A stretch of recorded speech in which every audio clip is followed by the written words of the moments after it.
441 अध्याय 441 वेन के साथ पुनः मुलाकात। वांग दामाओ भी अपने अधीनस्थों द्वारा की गई गड़बड़ी से अभिभूत थे, इसलिए उन्होंने ये गड़बड़ी वांग हाओ को सौंप दी। ये फ्लाई बोट एक गर्म आलू साबित हो सकती है। इससे न केवल कोई लाभ नहीं होगा, बल्कि यह एक बड़ी आपदा भी ला सकती है। आखिरकार हम पहले से ही आकाशगंगा के किनारे के करीब हैं। इसके अलावा अगर लूटा जा रहा व्यक्ति वास्तव में गैलेक्टिक फेडरेशन में उच्च पद का व्यक्ति है, तो यह नेपच्यून द्वारा गैलेक्टिक फेडरेशन को खुलेआम भड़काने के बराबर है। या एक तरह से ये पूरे स्टार समुद्री डाकू गठबंधन और गैलेक्टिक फेडरेशन के बीच संघर्ष की स्थिति में बढ़ सकता है। ये स्थिति ऐसी नहीं है जिसे वांग दामाओ जैसे छोटे आदमी संभाल सकें। यदि चीजें गलत हो गईं तो पूर्ण पैमाने पर युद्ध छिड़ सकता है। यहां तक कि वांग दामाओ भी इतिहास में एक पापी बन जाएगा, हमेशा के लिए बदनाम। हे चूंकि यह बच्चा इतना कुछ हथियाना चाहता है, मैं इसे बस यही करने दूंगा। मैं इस झंझट में नहीं पड़ूंगा। वांग दामाओ ने मन ही मन बुदबुदाया, जो पहले से ही अपने घटिया छोटे भाई वांग हाओ को बेचने की योजना बना रहा था। वांग हाओ निश्चित रूप से इस बात से पूरी तरह अनभिज्ञ थे। तो वांग दामाओ ने गहरी आवाज में कहा, चूंकि ऐसी बात है तो ठीक है, आप उस फ्लाई बोट को ले सकते हैं। इसे अपने बड़े भाई के रूप में मेरी ओर से पहला उपहार मानिए। ये बिल्कुल सही नहीं है। मैं तो बस अंतरिक्ष यान के एन्क्रिप्शन सिस्टम का अध्ययन करना चाहता था, मेरा अंतरिक्ष यान को ही ले जाने का कोई इरादा नहीं है, वांग हाओ ने समझाया। नवीनतम अध्यायों के लिए कृपया देखें वीक। सबसे पूर्ण और सबसे तेजी से अपडेट होने वाले उपन्यास पढ़ने के लिए कृपया पिन और शू 1 खोजें। लेकिन तभी वांग दामाओ ने घृणा का नाटक किया, अपना हाथ लहराया और वांग हाओ से धार्मिक स्वर में कहा, भाई बकवास बंद करो। अगर तुम अब भी मुझे अपना बड़ा भाई मानते हो तो यह उदार उपहार स्वीकार करो, वरना मैं वांग दामाओ ग्लानि से भर जाऊंगा। और कुछ मत कहो, मेरे पास पैसे नहीं है और मेरे पास तुम्हें देने के लिए कोई उपहार भी नहीं है। चूंकि तुम्हें यह मक्खी वाली नाव इतनी पसंद है तो मैं इसे तुम्हें दे दूंगा। मेरे साथ विनम्र मत बनो, वरना मैं नाराज हो जाऊंगा। वांग दामाओ ने विनम्रतापूर्वक मना कर दिया। उनके स्वर से ऐसा कोई संकेत नहीं मिल रहा था कि उनके शब्द झूठ थे। यदि वांग हाओ अपनी दुष्ट योजना के सफल होने के समय वांग दामाओ का चेहरा देख पाता, तो संभवतः वह इसके पीछे छिपे छिपे उद्देश्यों को समझ जाता। दुर्भाग्य से दोनों के बीच वीडियो कॉल नहीं हुई, बल्कि आवाज के माध्यम से संवाद हुआ, इसलिए वांग हाओ ने वांग दामाओ के चेहरे पर अद्भुत अभिनय नहीं देखा। और इसलिए वांग दामाओ की मीठी बातों के बाद वांग हाओ के पास अंततः वांग दामाओ से इस भव्य उपहार को स्वीकार करने के अलावा कोई विकल्प नहीं बचा था। ठीक है, चूंकि आप इतने दयालु हैं, मैं मना नहीं कर सकता। वांग हाओ ने अंततः वांग दामाओ का उदार उपहार स्वीकार कर लिया। ये सुनकर वांग दामाओ जोर से हंस पड़े। वह बहुत खुश था, उसे राहत मिली कि यह गर्म आलू अंततः उसके मूर्ख छोटे भाई वांग हाओ को दे दिया गया था। हालांकि आगे विचार करने पर उसे वांग हाओ के साथ इस तरह छल करने के लिए कुछ हद तक दोषी महसूस हुआ। हालांकि अपने जीवन और पूरे नेपच्यून ग्रह की सुरक्षा के लिए उसके पास ऐसा करने के अलावा कोई विकल्प नहीं था।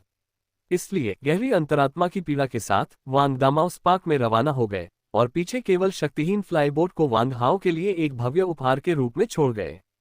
भाई वांग हाओ, अपना ध्यान रखना। मुझे आशा है कि तुम सुरक्षित और स्वस्थ हो। वांग दामाओ को थोड़ा दोषी महसूस हुआ और उसने मन ही मन प्रार्थना की कि ईश्वर वांग हाओ के लिए अच्छी किस्मत लाए। शायद उस मक्खी जैसी नाव पर सवार सभी लोग तोप के गोलों से मारे गए होंगे, या बहुत पहले ही डर के मारे मर गए होंगे। इस तरह किसी को पता ही नहीं चलेगा कि यहाँ क्या हुआ था, और वांग हाओ इसमें शामिल नहीं होगा।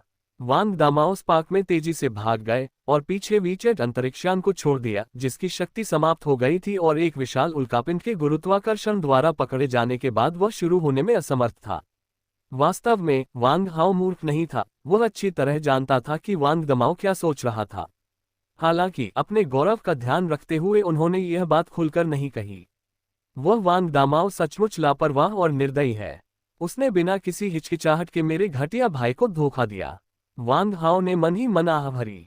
हालांकि वांग दामाओ ने उसे धोखा दिया था, फिर भी वांग हाओ ने उसे दोष नहीं दिया।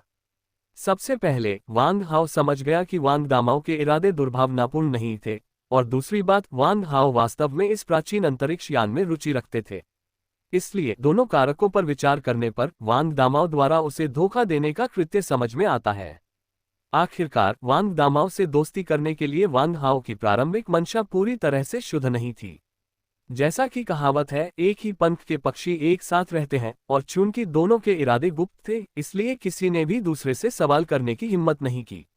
एक उदार व्यक्ति के रूप में वांग हाओ स्वाभाविक रूप से ऐसे तुच्छ मामले पर अपने दुश्मनों के खिलाफ नहीं जाएगा।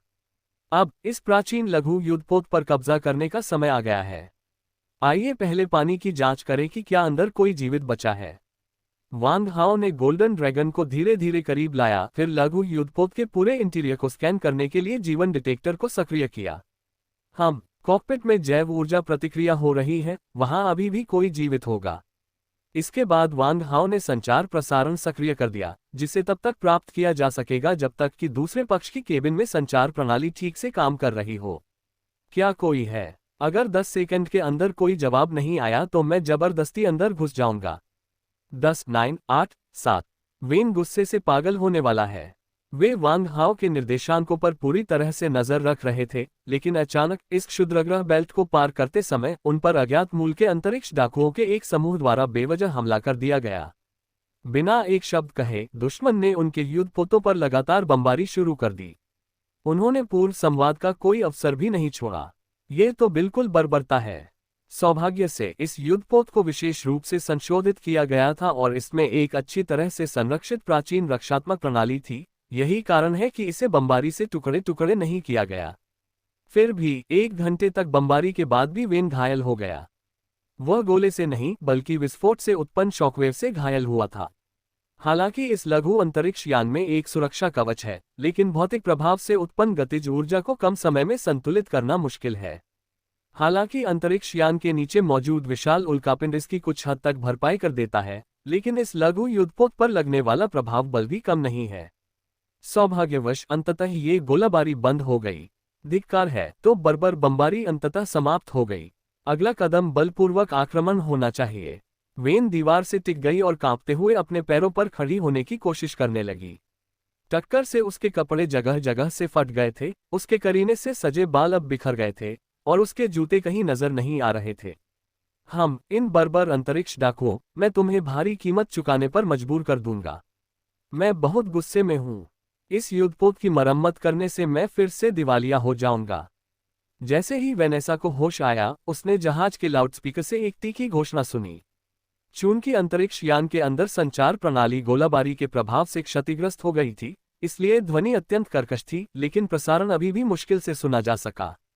हम उसके लहजे से लगता है कि उसे गैलेक्टिक फेडरेशन का नागरिक होना चाहिए।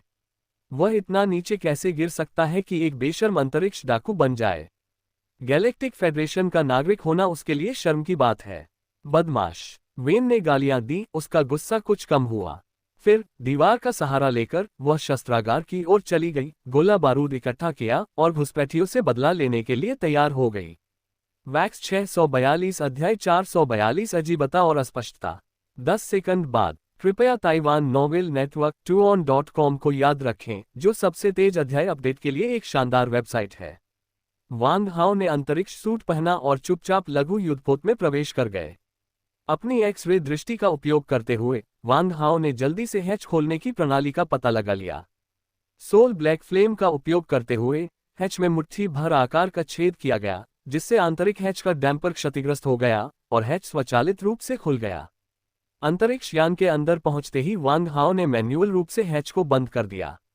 1 मिनट बाद वांग हाओ अंतरिक्ष यान के वास्तविक अंदर प्रवेश कर गया। जैसे ही मैं विमान के पिछले हिस्से से कॉकपिट की ओर जाने वाला था, मैं अभी ज्यादा दूर नहीं गया था कि एक काली आकृति अचानक मेरे सिर के ऊपर वेंटिलेशन डक्ट पर गिर पड़ी। उतरने के बाद वह आकृति तेजी से आगे बढ़ी और लगभग 0.01 सेकंड में उसने काले रंग की ऊष्मा चालित पिस्तौल की नली वांग हाओ के माथे पर तान दी। मंद रोशनी और मुखौटे के कारण वांग हाओ एक पल के लिए दूसरे व्यक्ति का चेहरा स्पष्ट रूप से नहीं देख सका। अचानक वांग हाओ चौंक गया। ये व्यक्ति बहुत जाना पहचाना लग रहा था।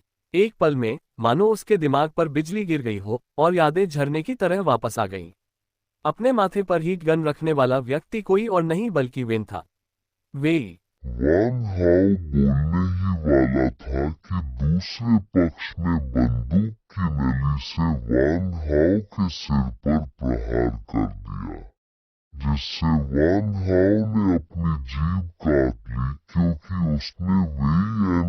नाम पुकारने की कोशिश की। उसने अपनी जीभ काटकर लगभग आत्महत्या कर ली। वांग हाओ ने अपनी जीभ काट ली और उसे अपनी जीभ पर जलन महसूस हुई और उसके चेहरे पर आंसू बहने लगे। सिर पर लगे सुरक्षात्मक मुखौटे और आसपास के अंधेरे वातावरण के कारण वेनेसा स्पष्ट रूप से नहीं देख पाई कि मुखौटे के अंदर वाला व्यक्ति वांग हाओ था। झांग जी द्वारा मंत्रमुग्ध देखने के लिए URL में आई। सोम दर्ज करें। कोई भी जल्दबाजी मत करना वरना बंदूक गलती से चल सकती है।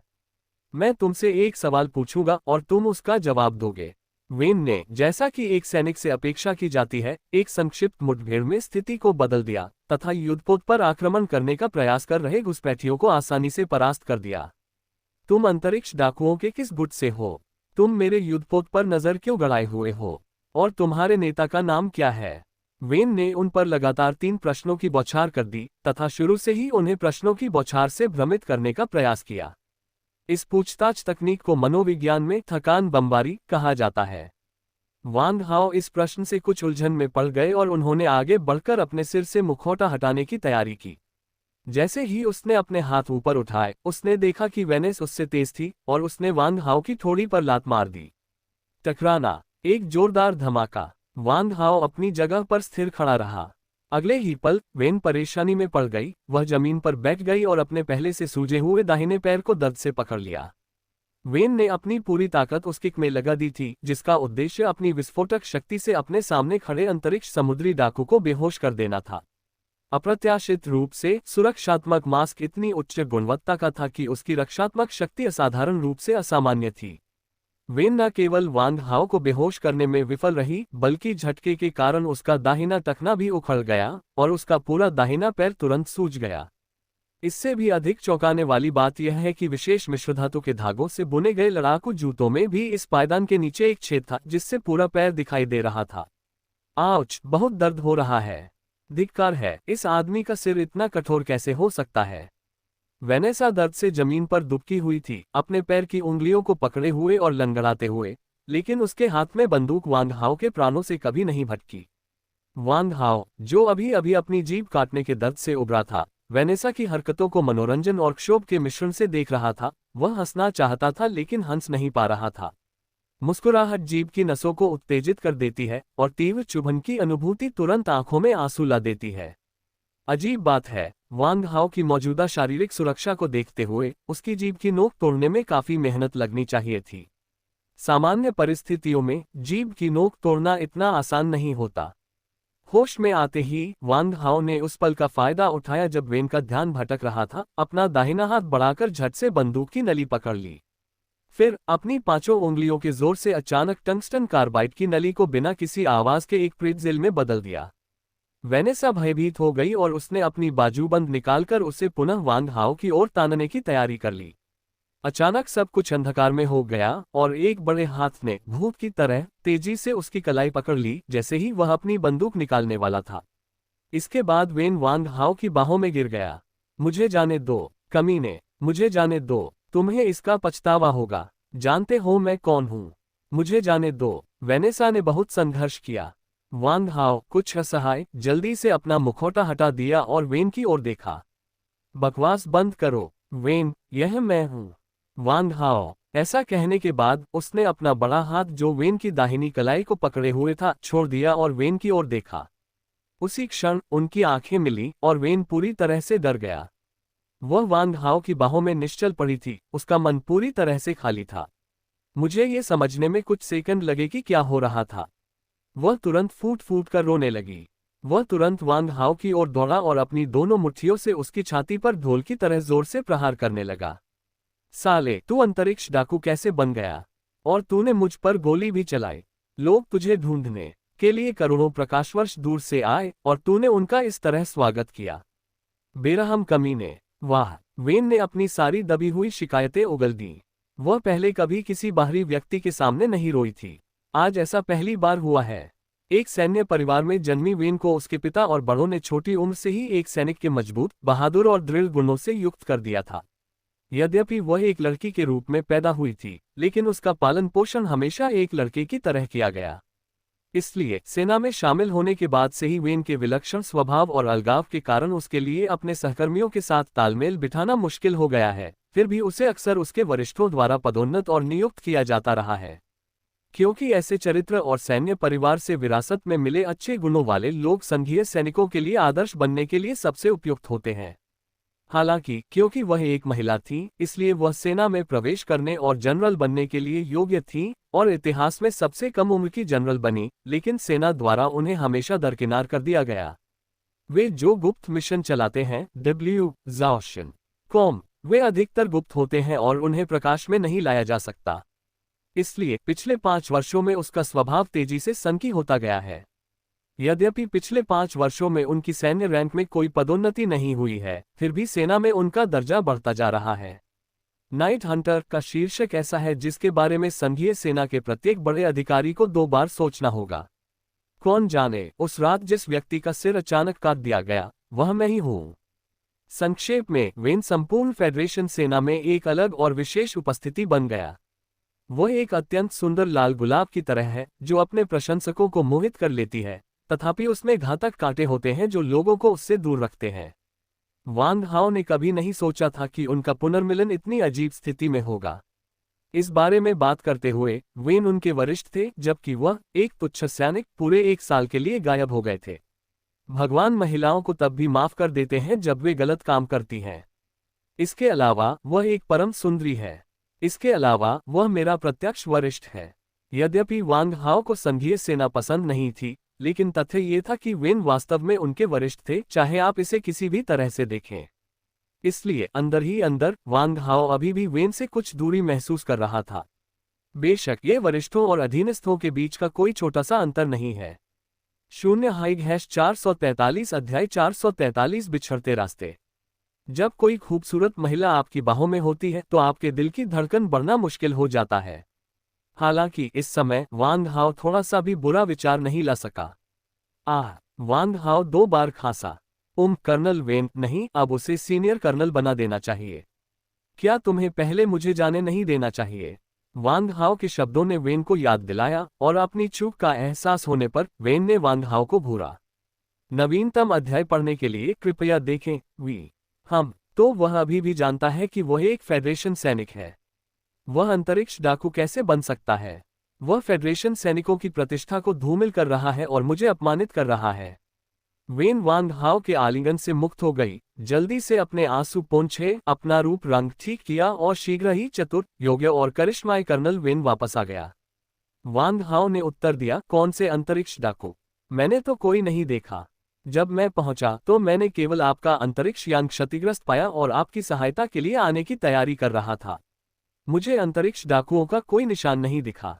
वांग हाओ ने अपने शानदार अभिनय कौशल से वेन को सफलतापूर्वक बेवकूफ बना दिया, जो किसी ऑस्कर विजेता अभिनेता को भी नौकरी से निकाल सकता था। वांग हाओ की गंभीर किंतु उलझन भरी अभिव्यक्ति को देखकर वेनेस आश्चर्यचकित हुए बिना नहीं रह सकी। क्या ये हो सकता है कि मैंने वास्तव में वांग हाओ को गलत समझा हो? तुरंत वेनेसा शर्मा गई और वांग हाओ से माफी मांगी। मुझे माफ करना वांग हाओ, मुझे तथ्यों को जाने बिना भी तुम्हें इस तरह डांटना नहीं चाहिए था। ये पहली बार था जब वांग हाओ ने वेनेसा को इतना शर्मीला भाव दिखाते देखा था। उस क्षण उसके अद्भुत सुंदर चेहरे के नीचे की शर्मीली लालिमा ने वांग हाओ के दिल को झकझोर दिया। मैं तो लगभग इसका आदी हो गया। हालांकि वेन के गंदे फटे कपड़े और बिखरे बालों ने वांग हाओ को जल्द ही वास्तविकता में वापस ला दिया। खैर, ये तुम्हारी गलती नहीं है। वैसे क्या तुम्हें पता है कि तुम पर किसने हमला किया? वांग हाओ ने चिंतित होने का नाटक किया, लेकिन वास्तव में वह विषय बदलने की कोशिश कर रहा था। वेन ने निराश भाव से कहा, मुझे नहीं पता। अगर मुझे पता चल गया कि मुझ पर हमला किसने किया, तो मैं उन्हें पैदा होने पर भी पछतावा करा दूंगा। ये सुनकर वांग हाओ को पसीना आ गया। हालांकि उसने अपनी सच्ची भावनाओं को बहुत अच्छी तरह से छुपाया और वेन को कुछ भी गलत नहीं लगा। कुछ शब्दों का आदान प्रदान करने के बाद वेनेसा ने अपने कपड़े बदले और खुद को साफ किया और फिर वांग हाओ के पीछे गोल्डन ड्रैगन की ओर चल पड़ी। इसके तुरंत बाद समूह गोल्डन ड्रैगन के साथ सिरियस में स्थानांतरित हो गया। लघु युद्धपोत जिसकी शक्ति खत्म हो गई थी को लिटिल गोल्डन ड्रैगन द्वारा सिरियस के मरम्मत कक्ष में ले जाया गया। वेन की अचानक यात्रा से अंतरिक्ष यान पर मौजूद 3 महिलाएं बहुत उत्साहित हो गईं। सबसे पहले, मेरे पास बातचीत करने के लिए एक और बहन है। दूसरे सबसे खुश व्यक्ति बिरु था क्योंकि यह लड़की वेन को जानती थी और उनका रिश्ता काफी खास लग रहा था।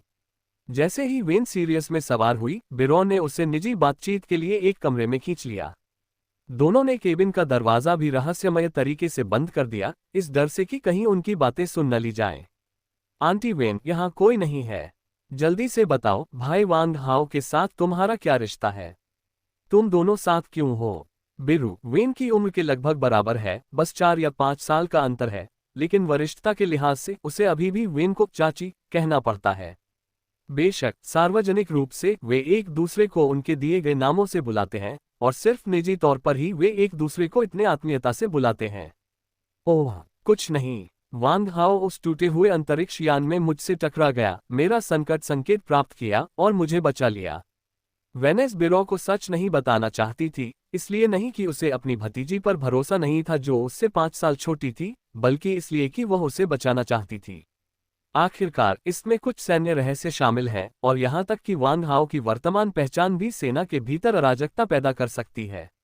जैसा कि कहावत है, जितना अधिक आप जानते हैं उतना अधिक खतरा आपके सामने आता है, इसलिए उसकी रक्षा करने की इच्छा से वेन नहीं चाहती थी कि बायो को बहुत अधिक पता चले। वेनेसा के मन में यह विचार आया कि जब तक उसकी भतीजी, जिसके साथ वह बचपन से खेलती आई है और जिसे बड़ा होते देखा है, हर दिन खुश रह सकती है, तब तक उसे इन खतरनाक चीजों से दूर रखना ही बेहतर है। हालांकि बिरो भोली और जवान है, वह बिल्कुल भी मूर्ख नहीं है। इसके विपरीत उसकी बुद्धिमत्ता उसे अपने परिवार से विरासत में मिली है और आम लोगों से कहीं ज्यादा है। उसे वेनेसा की बातों से लगा कि कुछ गड़बड़ है। आंटी, आप झूठ बोल रही हैं। आप दोनों जरूर एक दूसरे को पहले से जानती होंगी, वरना आप इतने प्यार से वांग हाओ क्यों बुलाती? सिर्फ बहुत करीबी लोग ही एक दूसरे को ऐसा बुलाते हैं। बिरु ने मुंह बनाते हुए अपनी चाची से पूछा, उसका चेहरा तिरस्कार से भरा हुआ था। ये सुनकर वेनेसा तुरंत भड़क गई। उसने सोचा भी नहीं था कि यह नन्हा सा बच्चा इतनी छोटी सी खामी पर ध्यान देगा। हम गलतफहमी मत पालिए, हम एक दूसरे को पहले से जानते थे, लेकिन वो सिर्फ बिजनेस था। 1 साल पहले की बात है, जब मैं सौरमंडल में किसी आधिकारिक काम से गया था, तब मेरी मुलाकात वांग हाओ से हुई थी। उस समय उन्होंने एक चमत्कारी दवा विकसित की थी। मुझे मेरे वरिष्ठों ने वांग हाओ से बातचीत करने का काम सौंपा था।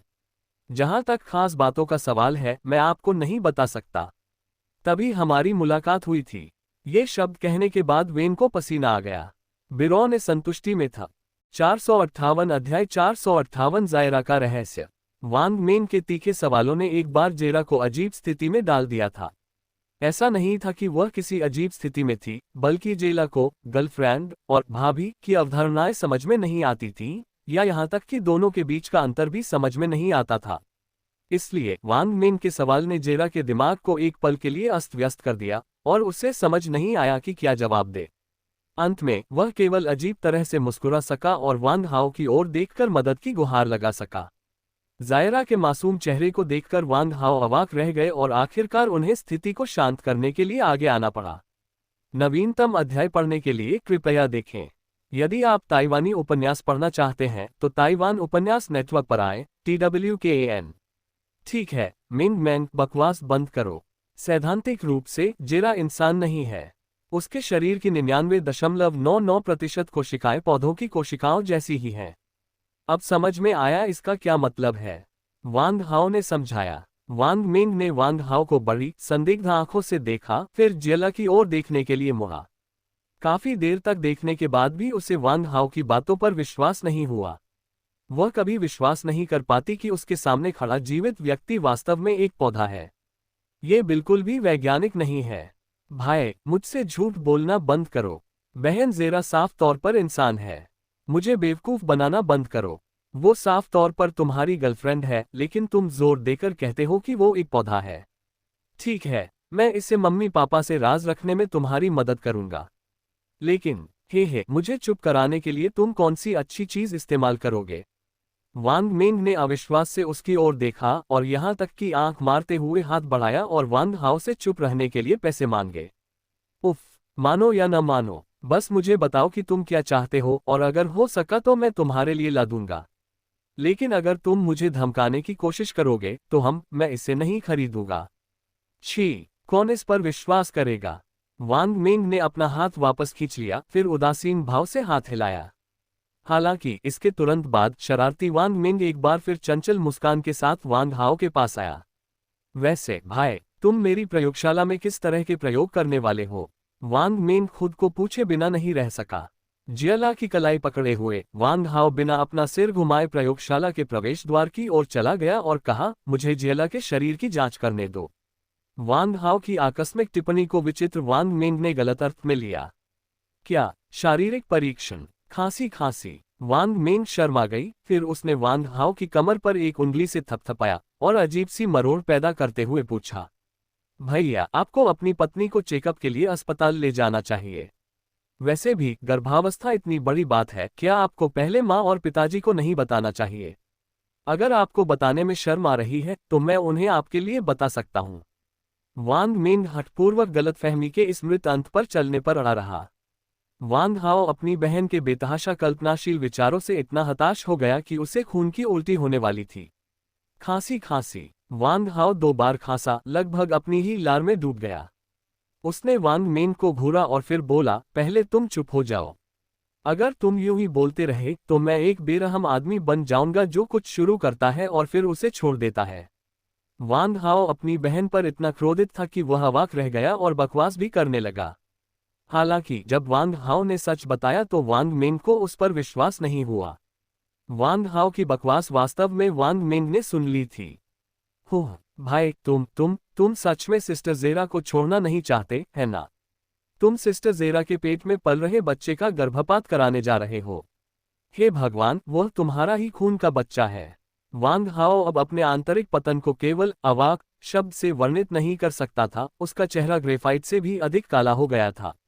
उफ, जब मैं सच कहता हूं तो तुम मुझ पर विश्वास नहीं करते। तुम मेरे द्वारा बोले गए झूठ को गंभीरता से लेते हो। मैं अभी ज़ायरा के शरीर की कोशिकाओं का परीक्षण करने जा रहा हूं। तुमने वनस्पति विज्ञान पढ़ा है, इसलिए तुम खुद देख सकते हो और तुम्हें पता चल जाएगा कि क्या हो रहा है। सच कहूं तो तुम्हारी हरकतों ने मुझे लगभग पागल कर दिया है। ... आधे घंटे बाद ज़ायरा के शरीर के ऊतकों और कोशिकाओं पर किए गए 100 से अधिक परीक्षणों के परिणाम आ गए, जिनमें त्वचा के टुकड़े, बाल और रक्त के नमूने भी शामिल थे। जब पूरी टेस्ट रिपोर्ट वांग मेंग के सामने आई तो वह पूरी तरह से दंग रह गई। वह बकबक करने वाला मुंह जो लगातार बक रहा था, अंततः बंद हो गया। इसके बजाय उसकी आंखें लाल हो गईं क्योंकि वह बिना पल के झपकाए 10 मिनट से अधिक समय तक प्रयोगात्मक रिपोर्ट के आंकड़ों को देखता रहा। भाई, क्या आपकी जांच रिपोर्ट में कुछ गड़बड़ है या मेरा उपकरण खराब है? मानव कोशिकाओं में क्लोरोप्लास्ट और पौधों की कोशिका भित्ति कैसे हो सकती है? हालांकि वांग हाओ ने उपेक्षापूर्वक वांग मेंग के सिर पर थपथपाया और कहा, मैंने तुमसे बहुत पहले कहा था कि ज़ायरा मानव नहीं है, लेकिन तुम मेरी बात पर विश्वास नहीं करोगे। ज़ायरा की सभी कोशिकाएं पौधों की कोशिकाओं से विकसित हुई हैं। वे पशु कोशिकाएं नहीं हैं। अब तुम समझ गए। सामान्यतः पादप कोशिकाओं और पशु कोशिकाओं के बीच सबसे बड़ा अंतर यह है कि पशु कोशिकाओं में कोशिका भित्ति, क्लोरोप्लास्ट या रिक्तिकाएं नहीं होती हैं। ज़ायरा की कोशिकाओं में बड़ी संख्या में क्लोरोप्लास्ट हैं, इसलिए सैद्धांतिक रूप से उसे सूर्य का प्रकाश पसंद होना चाहिए। क्योंकि क्लोरोप्लास्ट प्रकाश संश्लेषण के माध्यम से कार्बनिक पदार्थ और ऑक्सीजन का संश्लेषण कर सकते हैं। लेकिन अजीब बात यह है कि ज़ायरा को सूरज की रोशनी से डर लगता है। वे वास्तव में अंधेरे वातावरण में रहना पसंद करते हैं।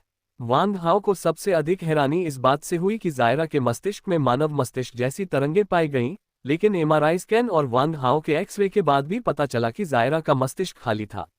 मस्तिष्क का मूल स्थान एक रहस्यमय काले द्रव से भरा हुआ था। ऐसा लग रहा था जैसे इस द्रव ने मानव मस्तिष्क की जगह ले ली हो और यह शरीर की गतिविधियों को नियंत्रित कर सकता था, विभिन्न प्रकार के ज्ञान सीख सकता था और यहाँ तक कि मानव मस्तिष्क की तरह मानसिक ऊर्जा में उतार चढ़ाव भी उत्पन्न कर सकता था। हालांकि वांग हाओ को इस बात पर हैरानी हुई कि ज़ायरा ने उसके पूरे शरीर की जांच की थी, लेकिन फिर भी वह आत्मा स्थान का स्थान नहीं ढूंढ पाई थी। हालांकि वांग हाओ और जीला ने हमेशा टेलीपैथी के माध्यम से संवाद किया है। यहाँ तक कि एजियो ड्रैगन रिंग के स्थानिक अवरोध के माध्यम से वांग हाओ बिना किसी बाधा के अपनी आत्माओं के माध्यम से जायरा के साथ संवाद कर सकता था। हालांकि जायरा के शरीर की लगभग हर कोशिका की जांच करने के बाद भी वे उस स्थान का पता नहीं लगा सके जहां से आत्मा में उतार चढ़ाव आ रहा था। क्या ये हो सकता है कि जो आत्माओं के माध्यम से लगातार संवाद कर रहा था वह जायरा नहीं बल्कि एक भूत था? परीक्षणों के एक पूरे सेट के बाद वांग हाओ ने मूल रूप से जायरा के पूरे शरीर के कोशिका नाभिक और ऊतकों पर विस्तृत डेटा प्राप्त किया था। हालांकि जायरा की जाति के बारे में अभी भी बहुत कुछ अपर्याप्त जानकारी है। जैसा कि कहा जाता है, ब्रह्मांड इतना विशाल है कि कुछ भी संभव है। ब्रह्मांड में न केवल मानव जैसे कार्बन आधारित जीवन रूप हैं, बल्कि चट्टान के विशालकाय जैसे खनिज आधारित सिलिकॉन आधारित जीवन रूप भी हैं। वहां रहस्यमयी आत्मा जैसे जीवन रूप भी हैं, जैसे रसातल से आए प्राणी। इसके अलावा अन्य के अलावा प्राचीन कलाकृति आधारित जीवन कीमिया दौड़ और यांत्रिक दौड़ भी हैं। ब्रह्मांड में अनगिनत बुद्धिमान और सभ्य प्रजातियां हैं जिनकी संख्या आकाश के तारों जितनी है। ब्रह्मांड के जन्म से लेकर अब तक सभी प्रकार के जीव उत्पन्न हुए, बड़े, फले फूले और अंततः नष्ट हो गए। प्रत्येक बुद्धिमान जीवन रूप का इतिहास अंततः ब्रह्मांड के अंतहीन अंधकार में विलीन हो जाएगा, शायद हमेशा के लिए लुप्त हो जाएगा, या चुपचाप उन लोगों की प्रतीक्षा करेगा जो इसे खोजने के लिए नियत हैं। वैक्स 6459 अध्याय 459 समय के अंत तक अंधकार। शायद प्राचीन काल में या इतिहास में और भी पीछे जायरा के पूर्वज इस ब्रह्मांड में सबसे शक्तिशाली जाति थे जो विशाल तारा प्रणालियों पर शासन करते थे। ये भी संभव है कि जायरा का प्रकट होना एक पूरी तरह से नई जाति के जन्म का प्रतीक हो। अंततः जायरा की पहचान समझने के बाद वांग मेन को डर या अस्वीकृति महसूस नहीं हुई जैसा कि वांग हाओ ने शुरू में कल्पना की थी। इसके बजाय वह जल्द ही जेरा के साथ बहुत करीबी दोस्त बन गई और वे किसी भी विषय पर बात कर सकते थे। वांग मेन ने जेला को उसके असामान्य शरीर के कारण किसी भी अजीब नजर से नहीं देखा। इस वेबसाइट का डोमेन याद रखें, टीटीएल। बहन जेरा, जल्दी बताओ तुम और मेरे भाई कैसे मिले, और क्या तुम्हें मेरा भाई पसंद है? वांग मेन के पास हमेशा वांग हाओ और जेरा के रिश्ते के बारे में सबसे चुटीले सवाल होते थे। नवीनतम अध्याय पढ़ने के लिए कृपया यहाँ जाएं। साहित्य निर्माण। सबसे संपूर्ण और सबसे तेज अपडेट होने वाले उपन्यास पढ़ने के लिए कृपया पिन एंड शू नेट खोजें। जेला और वांग मेन बहुत ही मिलनसार अंदाज में बातें कर रहे थे। वह बिल्कुल मासूम और भोली थी, बिल्कुल 3 साल की बच्ची जैसी। वह जल्दी ही अपने दिल में वांग मेन को अपनी बड़ी बहन मानने लगी। जहां तक वांग हाओ के प्रति उसकी भावनाओं का सवाल है तो जेला उसे ठीक से बता नहीं पाए। मैं तुम्हारे भाई से अपने घर पर मिला था। उसने मेरा खाना छीन लिया, हमारा झगड़ा हो गया और मैं उसे हरा नहीं सका। उसके बाद मैं बस उसके पीछे पीछे घूमता रहा। जेरा की कहानी सुनने के बाद वांग मेन इतनी जोर से हंसी कि उसके चेहरे पर आंसू बहने लगे। हा, ये तो बहुत मजेदार है। भाई, मुझे तो पता ही नहीं था कि तुम्हारी फ्लर्टिंग इतनी बुरी है। तुमने तो उसका खाना चुराने की कोशिश की थी और फिर लड़ाई के बाद तुम उससे दोस्ती कर बैठे।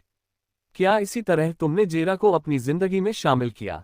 वांग मेंग ने इसे एक ऐसा कौशल बना लिया है जिसका उसे अपने भाई को भूनने के लिए जीवन भर लगन से अध्ययन और निपुणता से अभ्यास करना होगा। यह आलोचना की एक अनवरत अंतहीन धारा होगी।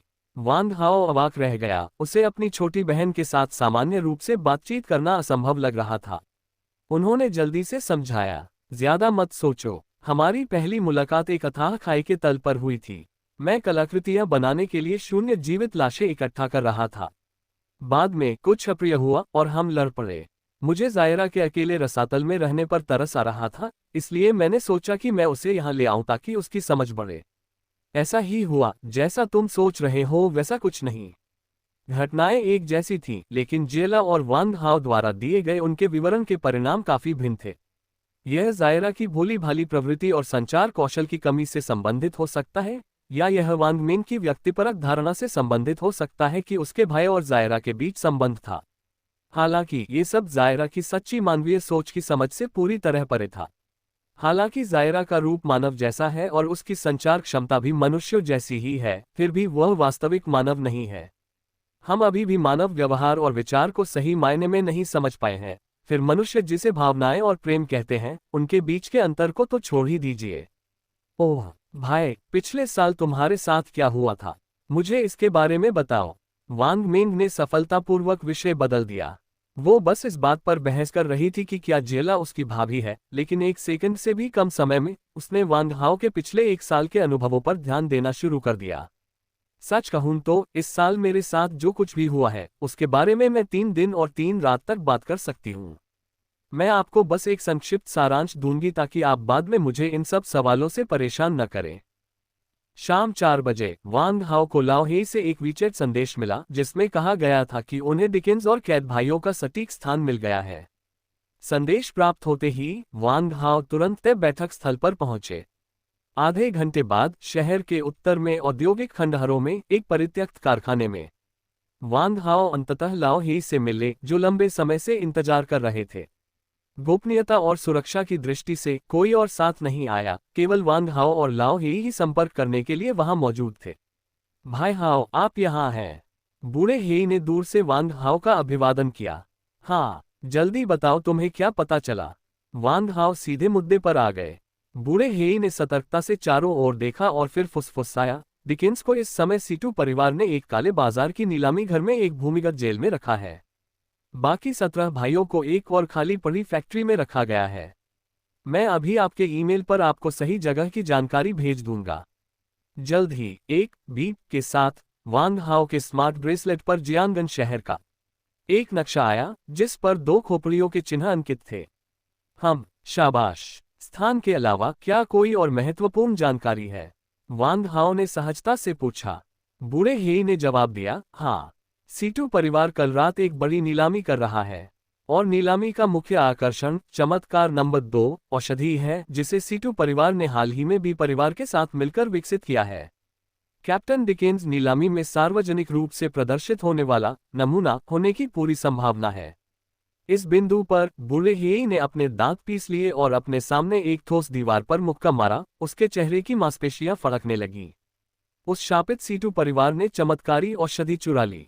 पिछले 6 महीनों से उन्होंने डिकेंस को इसका फॉर्मूला बताने के लिए यातना के हर संभव तरीके का इस्तेमाल किया है। बूढ़े डिकेंस की हालत अब तक बहुत खराब हो गई होगी और बाकी भाई भी।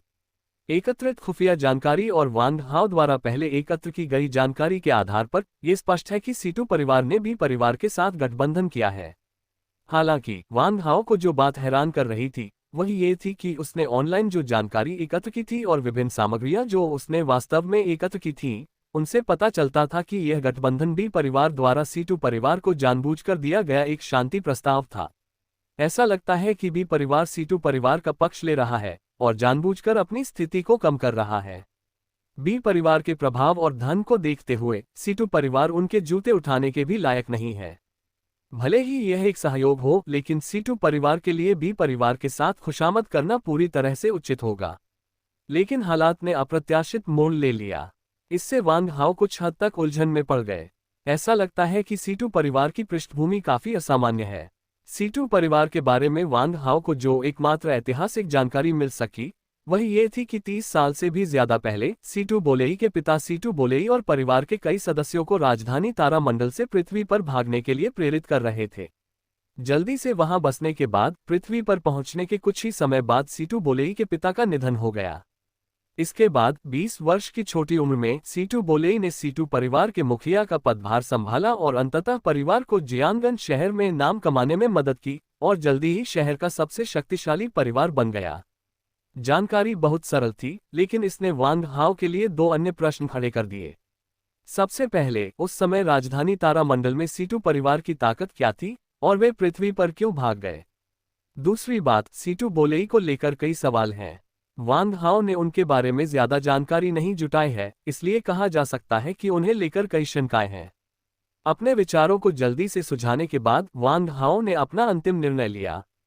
बूढ़े ब्लैक, तुम डिकेंस को बचाने के लिए अभी मेरे साथ आ रहे हो।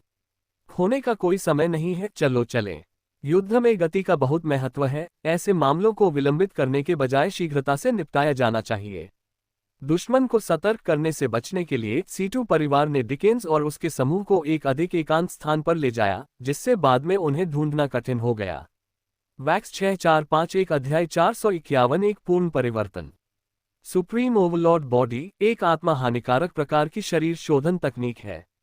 मांसपेशियों और हड्डियों की प्रारंभिक कठोरता के लिए असहनीय दर्द सहना पड़ता है जो कि सामान्य लोगों की समझ से परे है। साधना तकनीक के प्रत्येक चक्र के साथ नवीनतम अध्यायों के लिए कृपया देखें। हम सबसे पूर्ण और सबसे तेजी से अपडेट किए गए उपन्यासों को पढ़ने के लिए कृपया पिन %1 खोजें। शरीर में थोड़ी मात्रा में सार्वभौमिक मुक्त किरणें एकत्रित होंगी। इस तकनीक का जितना अधिक बार अभ्यास किया जाएगा उतनी ही अधिक मात्रा में ये विशेष तरंगदैर्ध्य वाली सार्वभौमिक किरणें शरीर में एकत्रित होंगी।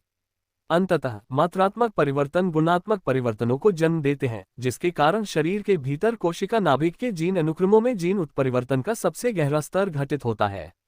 सुप्रीम बॉडी तकनीक के अनुकूल मार्गदर्शन में यह आनुवंशिक उत्परिवर्तन मानव शरीर की क्षमता को अधिकतम कर सकता है। इस प्रकार ब्रह्मांड की सबसे शक्तिशाली और प्रभुत्वशाली शक्ति का विकास हुआ।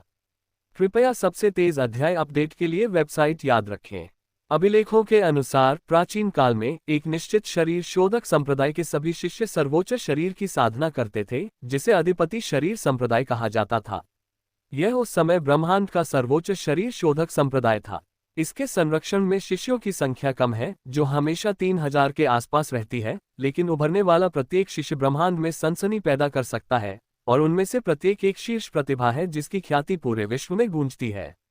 हालांकि किसी अज्ञात कारण से अधिपति शरीर संप्रदाय अचानक रातों रात गायब हो गया, और यहाँ तक कि वह ग्रह जहाँ संप्रदाय स्थित था बिना किसी निशान के गायब हो गया, जिससे भविष्य की पीढ़ियों के लिए अनगिनत अटकलें छोड़ दी गईं। ये सर्वोच्च शरीर निर्माण तकनीक ड्रैगन पूर्वजों द्वारा प्राप्त युद्ध की लूट में से एक थी, जब उन्होंने प्राचीन ड्रैगन योद्धाओं को ब्रह्मांड के विभिन्न विमानों पर विजय प्राप्त करने के लिए नेतृत्व किया था। इसलिए ये सचमुच उल्लेखनीय है कि यह आज तक चली आ रही है। यह एक संयोग ही था कि फैटी ली च्वांग ने मार्शल आर्ट के ढेर में से एक नज़र में ही इस तकनीक को चुन लिया। शायद ये भाग्य था। इससे भी अधिक ईर्ष्या की बात यह है कि यह मोटा आदमी वास्तव में सर्वोच्च शरीर की साधना के लिए एक उत्कृष्ट उम्मीदवार है। एक बार जब ली च्वांग ने इस तकनीक को प्रसारित किया तो उनकी शिरोबिंदु हजारों घोड़ों की तरह दौड़ने लगी, और उनके रक्त और क्यूई की उछाल की आवाज बहुत दूर से सुनी जा सकती थी। इसके शरीर से निकलने वाली हल्की चमक से ये दिन के उजाले में भी स्पष्ट रूप से दिखाई देता है। ये संकेत दर्शाते हैं कि ली च्वांग में संभवतः शरीर को निखारने की असाधारण योग्यता है। जल्द ही जब शरीर में मेरिडियन ने औषधीय तरल से ऊर्जा को तेजी से अवशोषित किया तो औषधीय तरल का मूल गहरा लाल रंग धीरे धीरे फीका पड़ने लगा।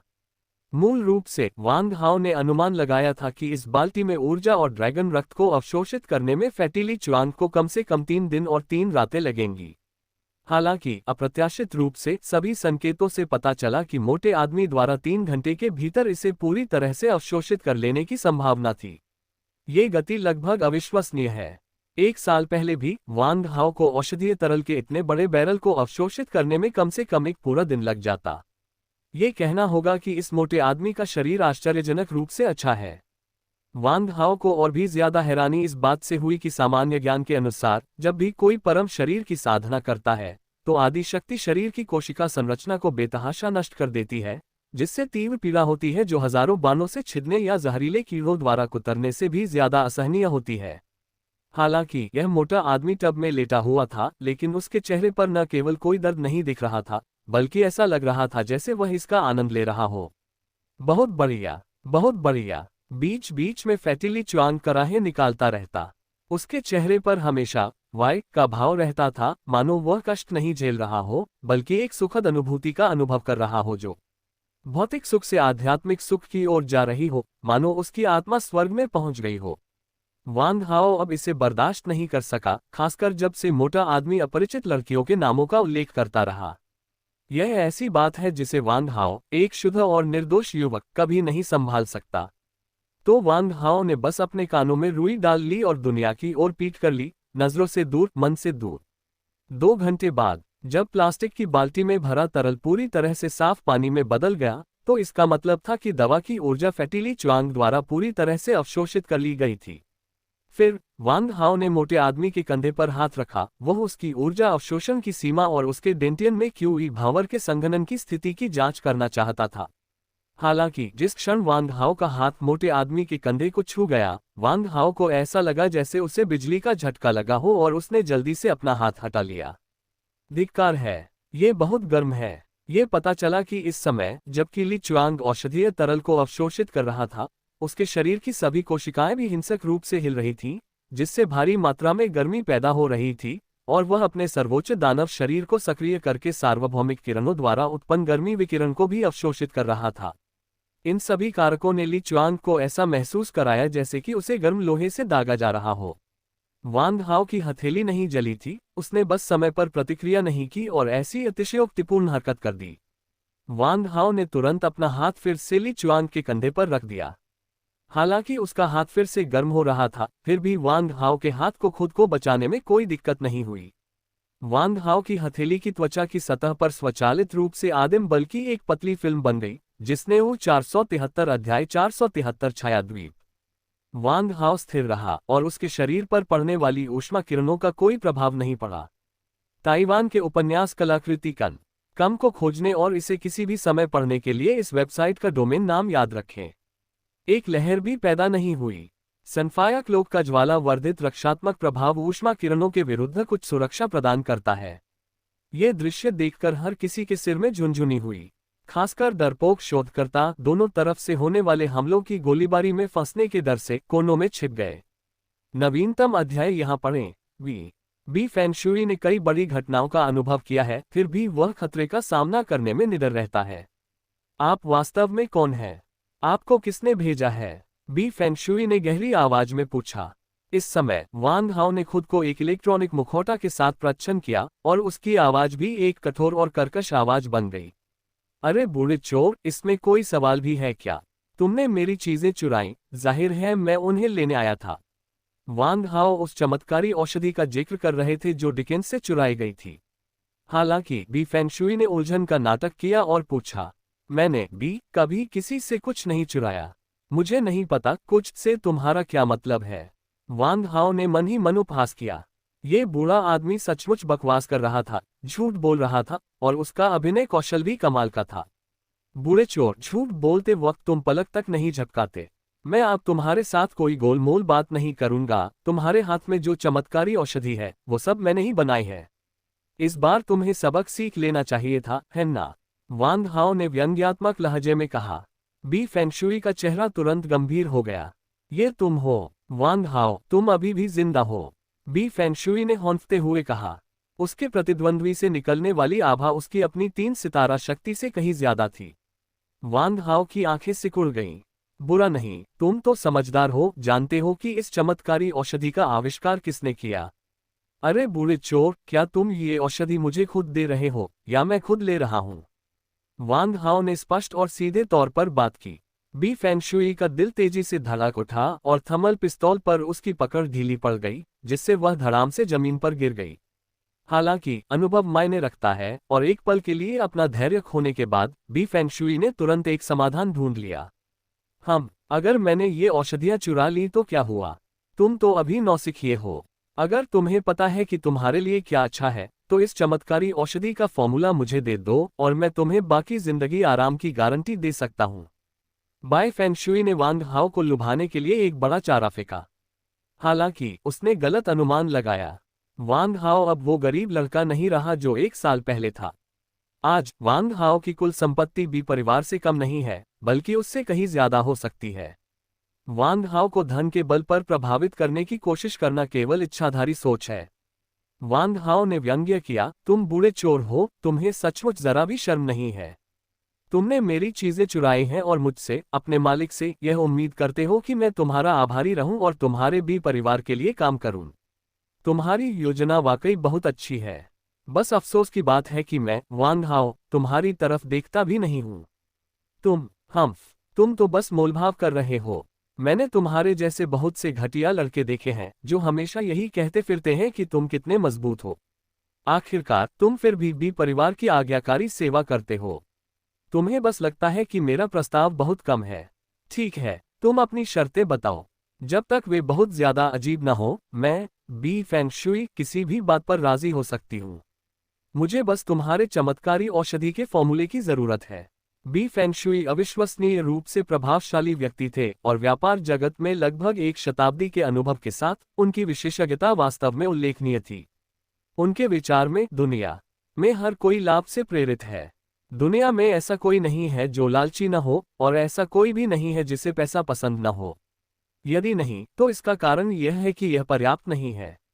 वांग हाओ बहुत आलसी था, इसलिए उलझना नहीं चाहता था, कहीं ऐसा न हो कि इस बूढ़े बदमाश ने कोई षड्यंत्र रच दिया हो। इसलिए वांग हाओ ने सबसे पहले त्वरित और निर्णायक कार्रवाई करने का फैसला किया। बूढ़े चोर, मैं तुम पर अपनी सांसें बर्बाद नहीं करने वाला। मैं पहले सामान ले लूंगा, हम अपना हिसाब बाद में तय कर लेंगे। हे, वांग हाओ जोर से हंसा और फिर भूत की तरह तेजी से उस स्थान से गायब हो गया। इतनी जल्दी कोई भी वांग हाओ का आकार स्पष्ट रूप से नहीं देख सका। 5 से भी कम समय में प्रयोगशाला में सभी अभिकर्मकों, प्रयोगात्मक उपकरणों और विभिन्न उपकरणों का उपयोग किया गया, जो 20,000 वर्ग मीटर से अधिक क्षेत्र को कवर करता है। ऐसा लग रहा था जैसे वह काली हवा में बह गया हो और सबकी आंखों के सामने ही पूरी तरह से गायब हो गया हो। जब वांग हाओ सबके सामने फिर से प्रकट हुआ, तो वह पहले से ही मिश्र धातु हैच के बाहर खड़ा था। इस समय वांग हाओ अभी भी वही छद्म चेहरा बनाए हुए था। उसके पास कुछ भी ले जाने के लिए कोई बैग नहीं था, लेकिन पूरी प्रयोगशाला में मौजूद हर चीज पलक झपकते ही बाहर निकल गई। यहां तक कि बी फेंगशुई के पास जो प्रयोगात्मक डेटा था, वह भी वांग हाओ के चंगुल से बच नहीं सका। हर कोई वहां खड़ा था, स्तब्ध। केवल बी फेंगशुई ही इसके पीछे की सच्चाई जानती थी। एक स्थानिक अंगूठी, उस बच्चे के पास जरूर एक स्थानिक अंगूठी होगी, और वो बहुत बड़ी है। बी फेंगशुई ने अपने दांत भींच लिए, उसका चेहरा संतरे के छिलके की तरह झुर्रीदार हो गया था, जो उसकी गहरी गहरी आंखों में असामान्य रूप से भयावह लग रहा था। लेकिन उस भयावह निगाह के नीचे एक धूर्त, लोमड़ी जैसी मुस्कान छिपी हुई थी। सामान लेने के बाद वांग हाओ अपने पीछे दरवाजा बंद करना नहीं भूला। अरे बूढ़े बदमाश, हम अपना हिसाब बाद में चुका लेंगे। तुम अंदर रह सकते हो और अपने सोना का आनंद ले सकते हो। हे, ऐसा कहने के बाद वांग हाओ ने जल्दी से मिश्र धातु हैच को बंद कर दिया और साथ ही मिश्र धातु हैच पर ताला पिघलाने के लिए काली लपटों को बुलाया। ये देखकर बी फेंगशुई की अभिव्यक्ति में भारी परिवर्तन आ गया। परिणामस्वरूप अंदर बैठे लोग सैकड़ों टन वजनी मिश्र धातु से बने हैच को खोल नहीं पाते। वांग हाओ, जो गुमनाम रूप से अच्छे काम करना चाहता था, जाने से पहले मिश्र धातु हैच को गर्म करने के लिए काली लौ की एक गेंद छोड़ गया। काली लपटों का ये गोला 4 या 5 घंटे तक जलाए बिना बिल्कुल नहीं बुझ सकता। यहां तक कि अगर आप आग बुझाने के लिए अग्निशामक यंत्र का उपयोग करते हैं, तो भी इसका आत्मा की काली ज्वाला पर कोई प्रभाव नहीं पड़ेगा। मिश्र धातु का दरवाजा काली लपटों से लगातार गर्म हो रहा था, और अंदर बैठे लोगों को तुरंत ही हवा का तापमान तेजी से बढ़ता हुआ महसूस हुआ। ये खत्म हो गया, एल्डर बी, हम यहाँ फंस गए हैं। मिश्र धातु का दरवाजा बाहर से वेल्ड करके बंद कर दिया गया है। गंजे फार्मासिस्ट ने उदास होकर कहा, क्या आप बाहर किसी से संपर्क कर सकते हैं? बी फेंगशुई ने पूछा। यहाँ सिग्नल मिश्र धातु की दीवारों के कारण अवरुद्ध हो गया है, और ऐसा लगता है कि संचार लाइनें जानबूझकर काट दी गई हैं। एक कर्मचारी ने पसीने से तरबतर होकर कहा, धिक्कार है, ये बच्चा हमें फंसाने की कोशिश कर रहा है। बी फेंगशुई ने मन ही मन सोचा, उसे एहसास हुआ कि स्थिति बहुत खराब थी। ... छाया द्वीप, अराजक तारा प्रणाली का एक अज्ञात क्षेत्र। यह एक तैरता हुआ महाद्वीप है जो विद्युत चुंबकीय तूफानों के घने कोहरे में घिरा रहता है, जो पूरे वर्ष स्याही की तरह काला रहता है। छाया द्वीप के नाम से प्रसिद्ध इस तैरते महाद्वीप की खोज के बाद से अनगिनत पौराणिक कहानियां पीढ़ियों से चली आ रही हैं। छाया द्वीप समूह के हृदय में एक विशाल पर्वत है, जिसकी ऊंचाई 120,000 मीटर है, जो पूरे वर्ष घने काले कोहरे से ढका रहता है। पहाड़ की चोटी पर एक प्राचीन मंदिर है, जिसकी आयु अज्ञात है। इससे निकलने वाली आदि आभा आज के संपूर्ण ब्रह्मांड से भी अधिक प्राचीन प्रतीत होती है। मंदिर के सामने ओब्सिडियन पक के प्रशिक्षण मैदान पर लगभग 25 या 26 वर्ष की एक युवती, जैड हरे रंग की धुंधली पोशाक पहने, अपनी आंखें बंद करके ध्यान कर रही थी। 474 अध्याय 474 अकाली का भाग्य। लड़की का नाम अकाली है। वह बचपन से ही अपने गुरु से मार्शल आर्ट सीख रही है और उसने बेहतरीन कौशल विकसित कर लिए हैं।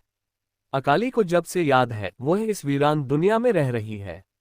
गुरु का प्रशिक्षण अत्यंत कठोर था। 14 वर्ष की आयु से ही अकाली को प्रतिदिन एक सामान्य व्यक्ति की तुलना में 10 गुना अधिक कष्ट सहना पड़ता था। हालांकि जो आम लोगों को प्रशिक्षण की नारकीय परीक्षा लगती है, उसे अकाली पवित्र सिद्धांतों के क्रियान्वयन के रूप में देखते हैं। प्राचीन मंदिर में एक महिला काले रंग का जालीदार वस्त्र पहने हुए थी और उसके सिर पर घूंघट था, जिससे केवल उसकी सुंदर आंखें ही दिखाई दे रही थीं। वे आंखें अकाली की आंखों से 8 या 9 भाग मिलती जुलती थीं, लेकिन उनकी आभा इतनी ठंडी थी कि लोग ठिठुर जाते थे और अनजाने में ही उनसे दूरी बना लेते थे। हालांकि अकाली अपने स्वामी के प्रति असामान्य रूप से स्नेही थी तथा उसके एकाकी और दुर्गम व्यवहार से उसे कोई डर नहीं था। लीर, अपने स्वामी के पास आओ। अकाली, जो पालथी मारकर ध्यान कर रही थी, अपने गुरु की पुकार सुनकर तुरंत ध्यान से जाग गई। उसका आकार अचानक एक हल्की हवा की तरह प्रकट हुआ, बहता हुआ आया और फिर हरे प्रकाश की चमक की तरह गायब हो गया। पलक झपकते ही वे सैकड़ों मीटर दूर हॉल के सामने पत्थर की सीढ़ियों पर प्रकट हो गए। शिष्य गुरु का अभिवादन करता है। अकाली ने आदरपूर्वक शिक्षक को सलामी दी। आज तुम्हारा अभ्यास कैसा रहा? मास्टर को रिपोर्ट करते हुए, मैंने आपके द्वारा निर्देशित सभी प्रशिक्षण पूरे कर लिए हैं और मैंने अभी ध्यान करना और अपनी श्वास को नियंत्रित करना शुरू किया है। बिना पॉप-अप के मुफ्त में देखने के लिए बाइडू पर हे यान गे खोजें। गुरु की भौहें तुरंत सिकुड़ गईं और उन्होंने गुस्से से कहा, क्या 10 साल की साधना के बाद तुम्हें बस इतना ही ज्ञान प्राप्त हुआ है? तुमने मुझे बहुत निराश किया है। मैंने तुम्हें जो साधना कार्य दिया था उसे फिर से पूरा करो। अकाली अपने स्वामी के अकथनीय क्रोध को सुनकर बहुत निराश हुई, लेकिन वह अपने स्वामी के आदेशों की अवहेलना नहीं कर सकती थी, इसलिए वह केवल आज्ञाकारी रूप से अपना सिर नीचे कर सकती थी। हाँ गुरुजी, मुझे पता है मैं गलत था। अब आपका शिष्य आपका कार्य पूरा करेगा। जैसे ही अकाली ने यह बात कही, वह पुनः चमक उठी और सैकड़ों मीटर दूर प्रशिक्षण मैदान पर प्रकट हो गई। इस प्राचीन मंदिर में कभी सूर्य नहीं दिखता और दिन रात में कोई अंतर नहीं है। जिस पर्वत पर मंदिर स्थित है, वह एक रहस्यमय अवरोध से घिरा हुआ है, जो एक प्राकृतिक अवरोध बनाता है जो मंदिर और पर्वत शिखर को ढकता है और सैकड़ों मील तक फैला हुआ है। ये ब्रह्मांड में हर जगह मौजूद भयावह किरणों और विकिरण ऊर्जा के विभिन्न रूपों को अवरुद्ध करता है और ढाल के भीतर हवा बनाता है जो लोगों को स्वतंत्र रूप से सांस लेने की अनुमति देता है। इससे भी अधिक आश्चर्यजनक बात यह है कि इस अवरोध को किसी ऊर्जा आपूर्ति की आवश्यकता नहीं होती है। इसके बजाय ये पूरी तरह से आसपास के उग्र काले कोहरे में निहित भयावह ऊर्जा को अवशोषित करने पर निर्भर करता है। यह अज्ञात है कि यह विशाल संरचना कब से अस्तित्व में है। ऐसा लगता है कि यह उस प्राचीन मंदिर के साथ बहुत लंबे समय से अस्तित्व में है। संभवतः यह मंदिर और इसकी विशाल संरचना प्राचीन काल से अस्तित्व में है। छाया द्वीप पर कोई सूर्योदय या सूर्यास्त नहीं होता। ये पास के तारों से बिखरी धुंधली रोशनी से ऐसे प्रकाशित होता है जैसे कि दिन का समय हो। यद्यपि समय की कोई अवधारणा नहीं है, फिर भी मंदिर के सामने लगी एक विशाल सूर्य घड़ी वर्तमान समय का सटीक संकेत दे सकती है। ये स्टार डायल हजारों साल पहले पृथ्वी पर समय रिकॉर्ड करने के लिए इस्तेमाल की जाने वाली सूर्य घड़ी के समान है। 10 घंटे बाद जब अकाली थकी हुई अपने स्वामी के सामने पुनः आई, तो उसे स्वीकृति भरी नजरों से नहीं देखा गया, बल्कि एक असामान्य रूप से ठंडे प्रश्न से ही उसका स्वागत किया गया। लीर, क्या तुम जानते हो कि तुम्हारे शिक्षक तुम्हें दंड क्यों दे रहे हैं? अकाली ने सिर हिलाया। तुम्हारे शिष्य को नहीं मालूम। गुरु ने अपना सिर उठाकर तारों भरे आकाश की ओर देखा और धीरे से कहा, मूर्ख, वापस जाओ और अपनी साधना जारी रखो जब तक कि तुम यह न समझ जाओ कि मैंने तुम्हें दंड क्यों दिया। तब तुम रुक सकते हो। यदि आप इसे एक दिन में नहीं समझ पाते हैं तो 2 दिन तक अभ्यास करें, और यदि इससे भी काम न बने तो 3 दिन तक अभ्यास करें, जब तक कि आप इसे समझ न लें। ये कहने के बाद वह ठंडे स्वर में मुड़ा और धीरे धीरे मंदिर के मुख्य हॉल की ओर चल पड़ा। अकाली ने दूर से अपने मालिक की निराश पीठ देखी। उसकी आंखों के कोनों में हल्की सी लाली उभर आई, लेकिन स्वभाव से दृढ़ इच्छाशक्ति वाली होने के कारण वह इतनी छोटी सी कठिनाई से कभी हार नहीं मानती। क्या ये सिर्फ समझने की बात नहीं है? अगर एक बार काफी नहीं है तो मैं 10 बार अभ्यास करूंगी। आखिरकार मैं समझ ही जाऊंगी। अकाली ने अपने होंठ भींच लिए, मन ही मन अपना मन बनाया और अपनी साधना जारी रखने के लिए वापस मुड़ने ही वाली थी। अचानक उनके बगल में स्थित विशाल पत्थर के खंभे के पीछे से एक छोटी सी आकृति बाहर निकली। कौन? अकाली ने हवा से 2 दरांतियां निकाली और प्रेत पर हमला करने की तैयारी करने लगा। शून्य में वह छोटी सी परछाई घूम रही थी और साथ में बिजली या चूहे की चीख जैसी फुफकार भी आ रही थी। तभी बैंगनी वस्त्र पहने एक छोटी सी आकृति अकाली के सामने प्रकट हुई। नहीं नहीं नहीं, ऐसा मत करो बड़ी बहन, यह मैं हूं, जियाओकाई। जैसे ही प्रेत टिमटिमाया, शून्य में बैंगनी बिजली का एक झोंका दौड़ गया। इस बैंगनी बिजली के स्थान से एक स्थानिक अवरोध टूट गया और अकाली के सामने एक छोटा लड़का प्रकट हुआ जिसकी ऊंचाई अकाली से आधी ही थी। काय, ये तुम हो? अकाली ने अपनी दरांती रखते हुए और अंततः अपनी सतर्कता कम करते हुए कहा, बड़ी बहन, क्या तुमने अपने मालिक को फिर से नाराज कर दिया? या तुम्हारे मालिक फिर से तुम पर नाराज हो गए? कैनान ने चिंता से पूछा। अकाली ने पीछे मुड़कर यह सुनिश्चित किया कि उसका मालिक आसपास तो नहीं है। फिर उसने राहत महसूस की और कैनन से बातचीत शुरू कर दी। चुप, अपनी आवाज धीमी रखो। मास्टर के कान बहुत तेज हैं। मैं अब भी हमेशा की तरह ही हूं, मास्टर को फिर से निराश कर रही हूं। अकाली ने उदास होकर कहा। जैसे ही वह बोल रही थी, अकाली ने कैनन का छोटा सा हाथ पकड़ लिया और धीरे धीरे सीढ़ियों से नीचे उतर गई। बड़ी बहन, तुम्हारी मालकिन तुम्हारे साथ बहुत सख्त है।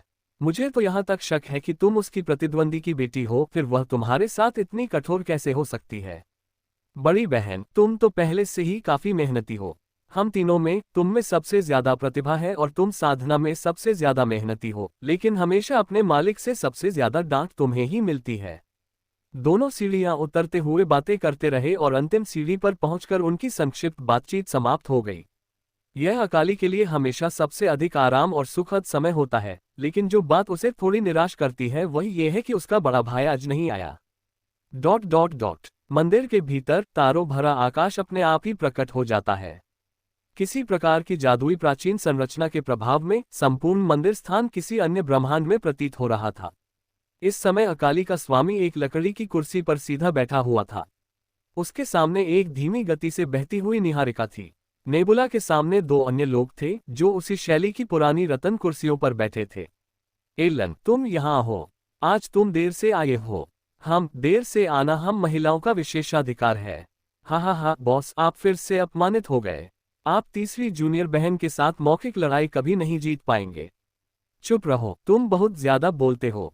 वैसे क्या तुमने अकाली को संतुलन के आदेश के बारे में बताया?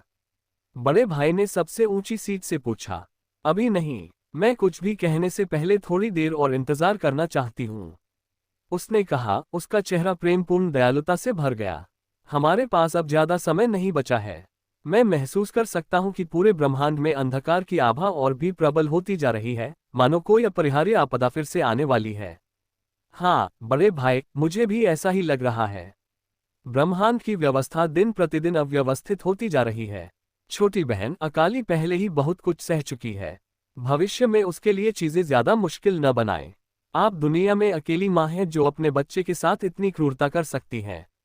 475 अध्याय 475 रणनीति बदलाव। मुझे दिल का दर्द कैसे महसूस नहीं होता? वह मेरे मांस और खून का टुकड़ा है। मैं उसकी माँ के रूप में दिल का दर्द कैसे महसूस नहीं कर सकती?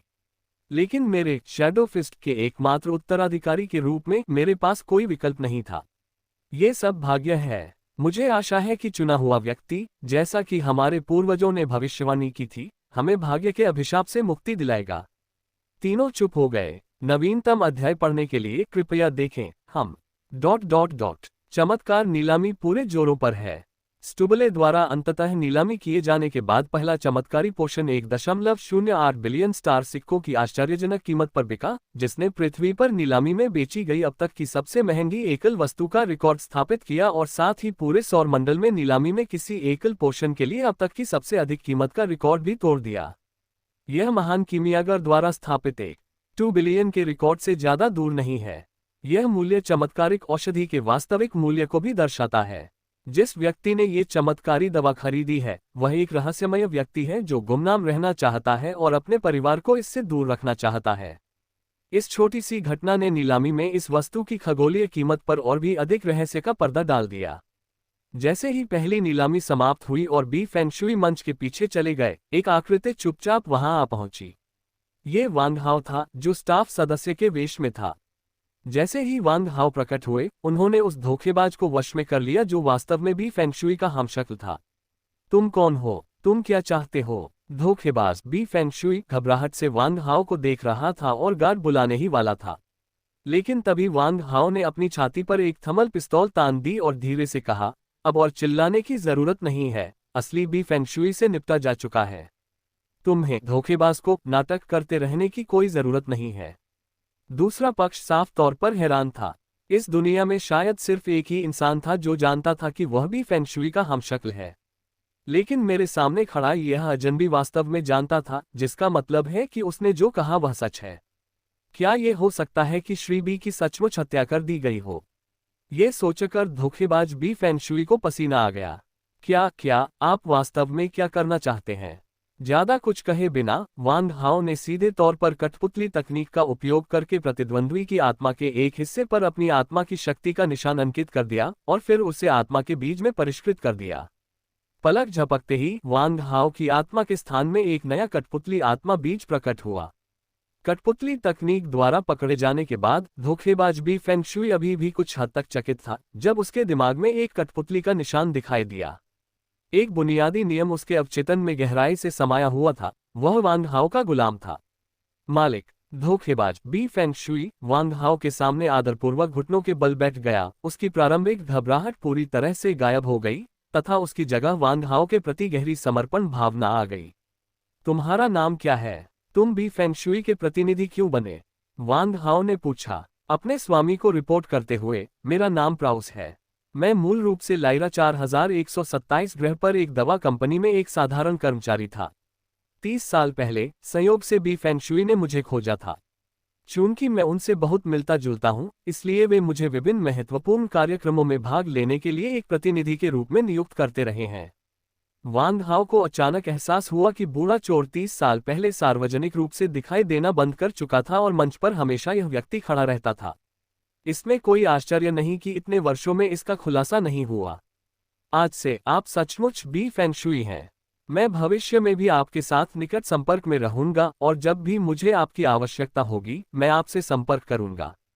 हाँ मास्टर। वांग हाओ ने धोखेबाज बी फेंगशुई को सफलतापूर्वक पद हड़पने की अनुमति दे दी और बी परिवार से बदला लेने और सीटू परिवार को नष्ट करने की योजना वांग हाओ के दिमाग में पनप रही थी। जहां तक वास्तविक बी फेंगशुई की बात है तो मिश्र धातु की दीवार पिघलने के बाद वह संभवतः पिघले हुए लोहे से अप्रभेद्य हो चुका था। मूल रूप से वांग हाओ ने बी परिवार द्वारा विकसित चमत्कारिक दवा के झूठ को सबके सामने उजागर करने की योजना बनाई थी। हालांकि वांग हाओ ने अब अपनी रणनीति बदल दी है और बी परिवार का समर्थन करने का फैसला किया है, क्योंकि जल्द ही बी परिवार भी वांग हाओ का अधिकार बन जाएगा। 3 बी भाई बी फेंगचुन और बी फेंगशुई सभी वांग हाओ के हाथों में पड़ गए हैं। अंत में केवल सबसे बड़े भाई बी फेंगजिन ही बचे। अपने 2 छोटे भाइयों के स्वामित्व वाले बी परिवार में शेयरों के अनुपात के आधार पर वांग हाओ अब प्रभावी रूप से बी परिवार के 60% से अधिक शेयरों को नियंत्रित करता है।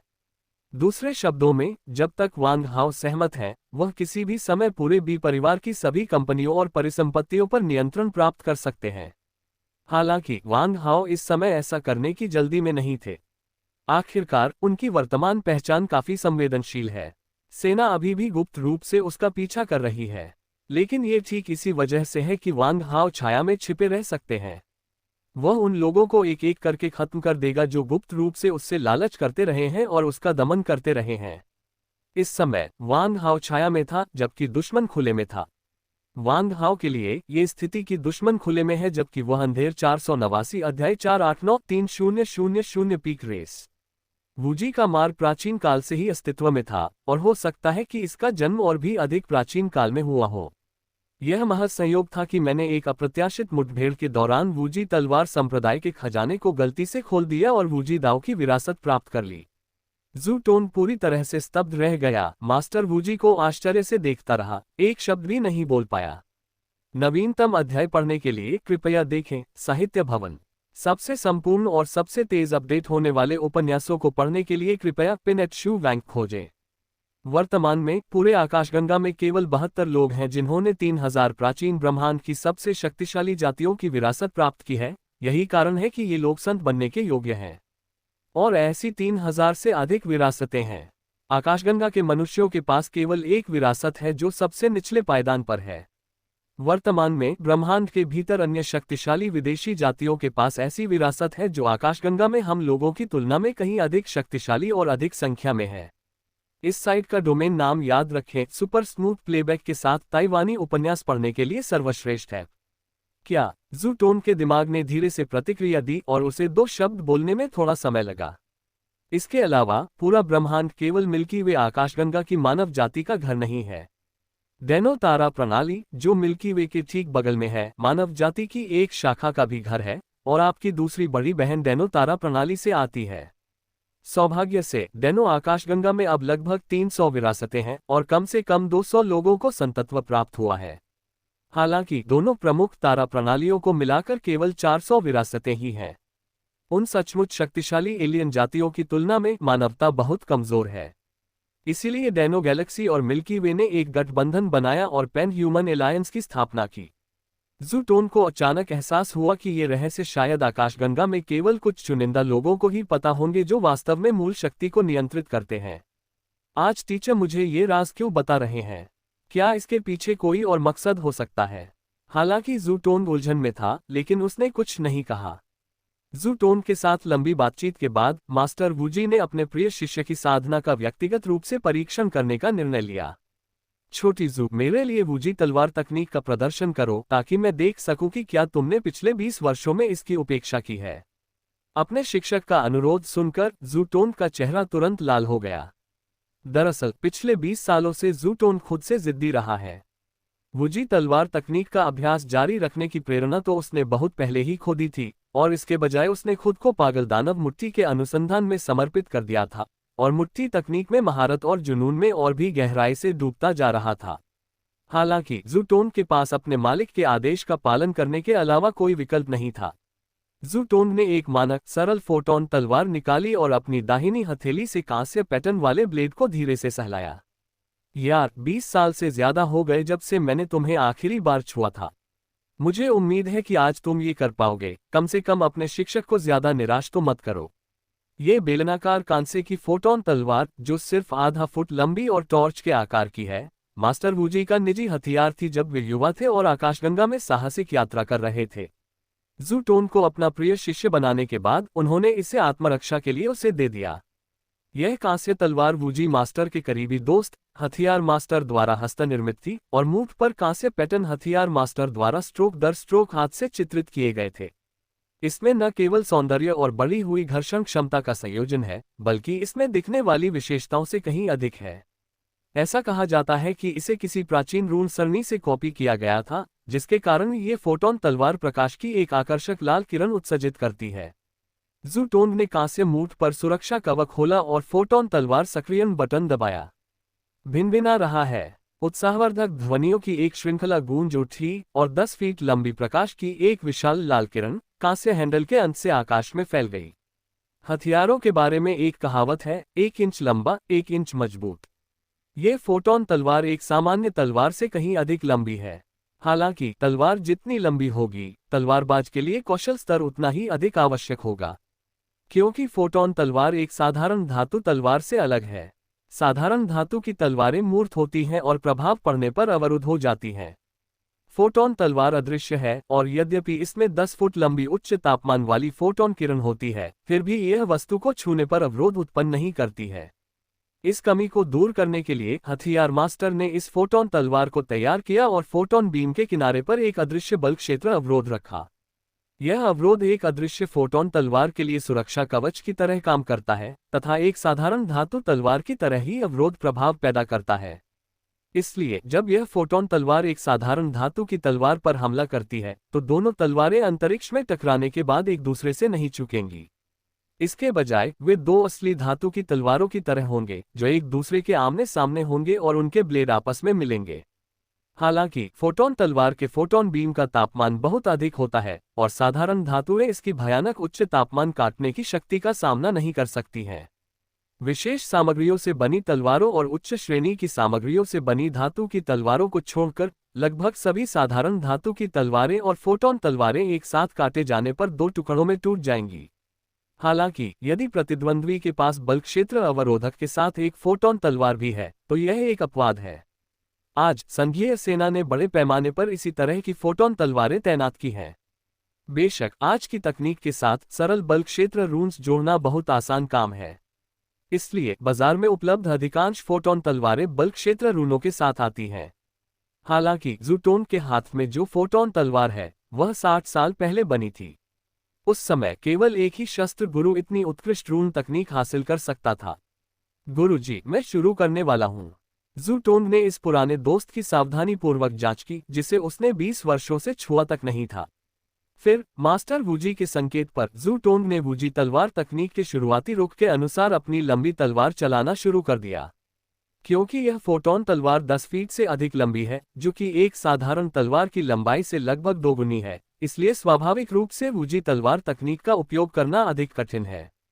यदि आप सावधान नहीं हैं, तो प्रकाश की अत्यंत लंबी, झुलसाने वाली किरण फर्श या आसपास की दीवारों को भेद सकती है, जिससे बड़ी शर्मिंदगी हो सकती है। असीम तलवार तकनीक असीमता सीमा को जन्म देती है। तलवारबाजी की विशेषता गति है।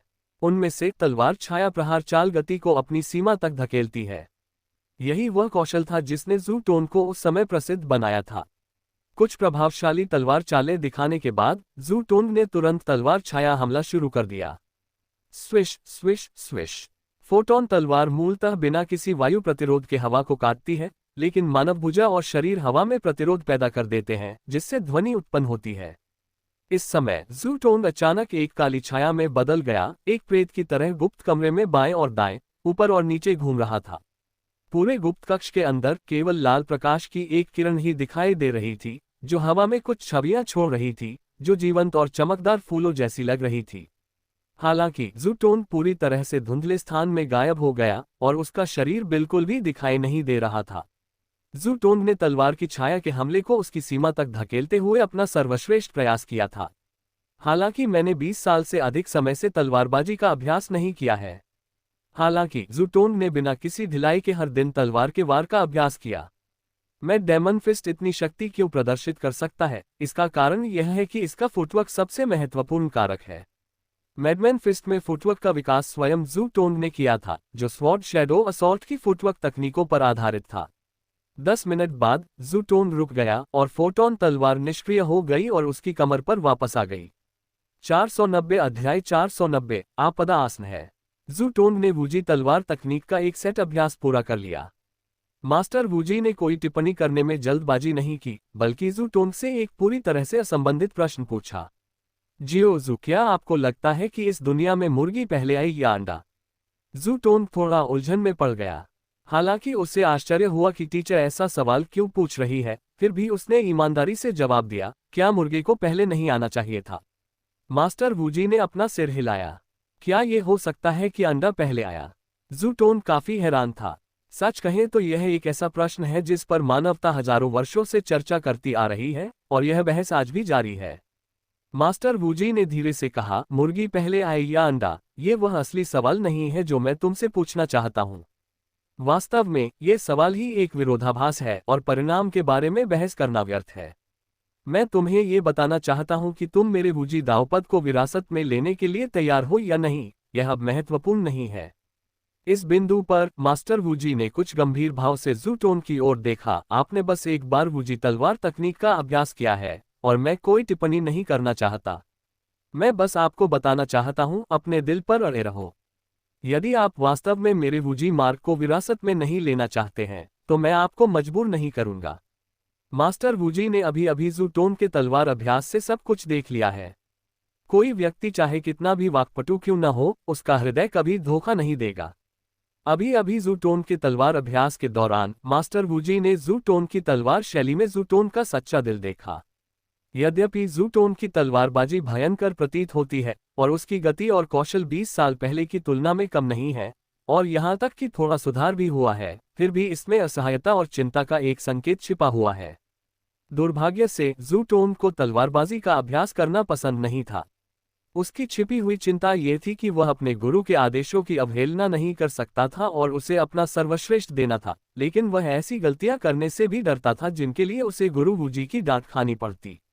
इसलिए हालांकि जू टोंग की तलवारबाजी बहुत व्यवस्थित थी, वह पहले से ही एक तलवारबाज का सच्चा दिल खो चुका था।